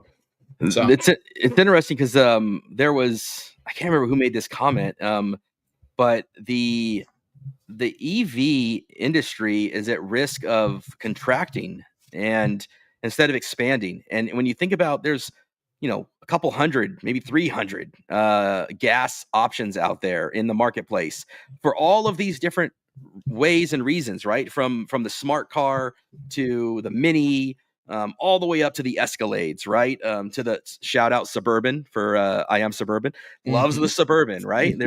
There's a passion. That's the great thing about cars, man. There's a passion for everybody. And the EV market, I was so hopeful would expand in that way. And now there's this risk, whether Slate was such a cool place, Fisker, all these little companies. Scout. I'm worried about Scout. I mean, Scout. Yeah. Yeah. Tello, that's a huge difference. Yeah. Tello. Yep. Lucid's got a lot of funding. We'll see Rivian hopefully with all their funding from VW. Tesla, of course, is a juggernaut, but as we just talked about, they didn't make a profit without EV credits recently. So they're at risk. Ford, of course, has that diversified portfolio of vehicles, so that helps with them. And GM, same thing. What's that future going to look like? There's so much to come with that. I want to see more options, more choice, and I want to see all these different vehicles for whatever it is that brings. Hopefully these e-revs will help bridge the gap for some people. But to your point, talking about, charging infrastructure and Matt's parents and your parents and our neighbors and all these people, there needs to be something compelling for them. So many of the comments I'll post short. It's usually on a short.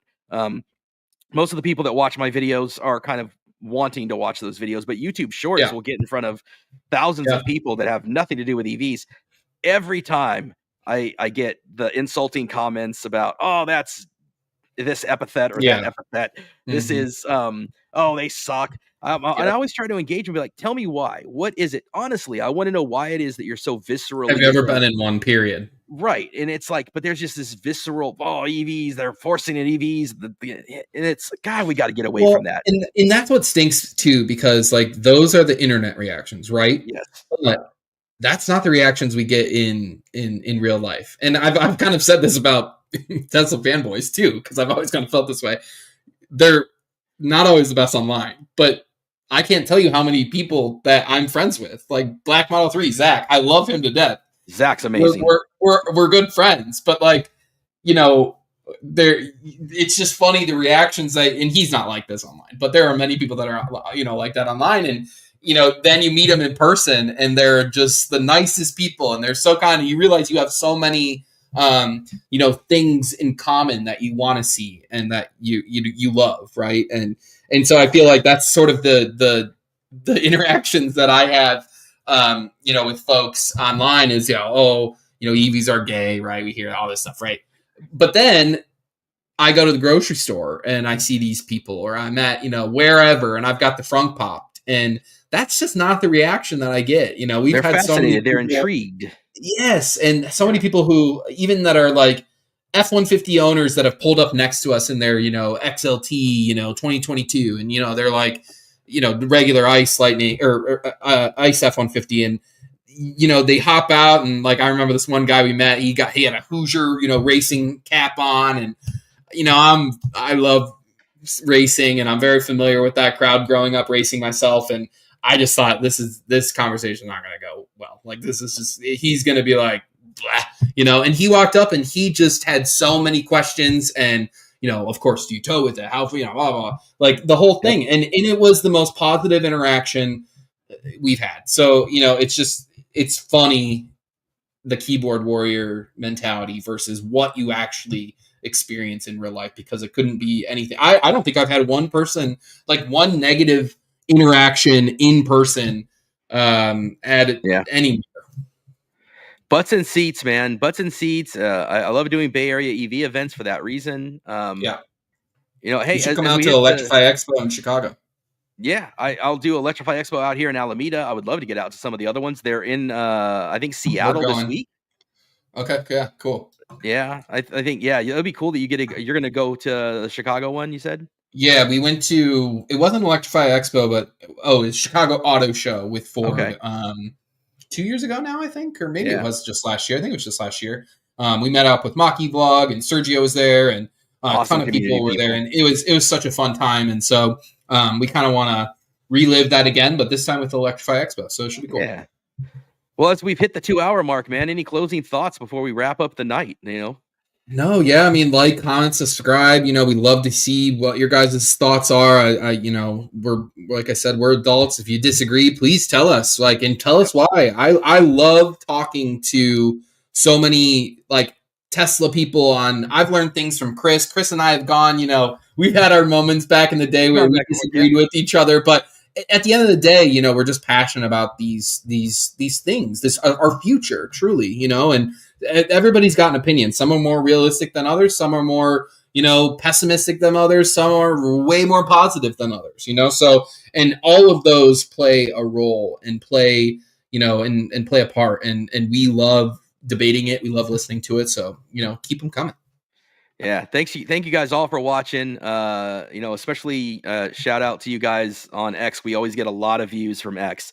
I know that's the platform you're on, but if you ever have the moment to make it to YouTube, help us out over there, because that's it's really hard to monetize on X. I can tell you I had a post with 1 million views when I was going through the buyback process, and for that 90-day period, I had 3.6 million engagements, but you need 5 million, and I'm like, yeah, I got, we're nowhere near getting that kind of volume. So, our big monetized area platform is YouTube. We love listening to the folks that are on the podcast on Spotify and Apple Podcasts, and we're going to continue to post these things there. And we do go live on X, and we love the community. But yeah, if you have the time, help us out, man. Like, subscribe, leave comments, even if it's just a thumbs up or a great job or hey, I don't agree with you guys. Any comment helps the engagement stuff. So, if anybody knows how to monetize on Threads too, let me know. I'm trying to figure out how. I don't even know any about Threads. I'm on Threads as well. I'm on Blue Sky. I'm on all of them, but YouTube is the only one that's really monetized. And and same thing with Martin. Martin Rebuilds, just like I said, just recently monetized this month on his. So thank you, Matt, for joining us. Thank you for the great kudos. Everybody else, Mike the Car Geek. We had James on today. Everybody, Greg, Anthony earlier, Josh even stopping in for a little bit at the beginning. We love everybody's opinions and thoughts. We learn from them. We definitely appreciate it. So again, I've got a video dropping tomorrow. Please watch it. Help it go blow up before the weekend hits, and check out the Turn Down for What, where we talked about the Robotaxis with Bearded Tesla. I mean, that was a great conversation with Justin. He was a big supporter. We supported his trip to the Arctic. We gave away a Starlink as part of his adventure out there, and that Starlink went to a Rivian owner, to a guy that is part of the Rivian club. So, we love all of our people in the community, Tesla, Rivian, Lucid, all of them. We just want to talk about the technology and what we love. We are Ford owners, but we love the movement in the community. So we thank you guys for being a part of it. I guess we'll see you on the next show, guys. Jace, thanks for hanging out with me tonight and spending your Thursday. I know it's later in the day for you out there. All good. No worries. No, I'm happy to do it. All right. Now, normally Martin closes us out, so I'm going to try once again to see if I can end Don't this. get Josh on here. Although, actually, Josh, get him on here because now's the time we need him. Josh will just end the show. So we're gonna hit the end here and see if this closes out the right way. So yeah, share your thoughts with us in the comments, guys. Thanks for watching. We'll see you next week for the next one. Have a great night. Take care, guys. Thank you.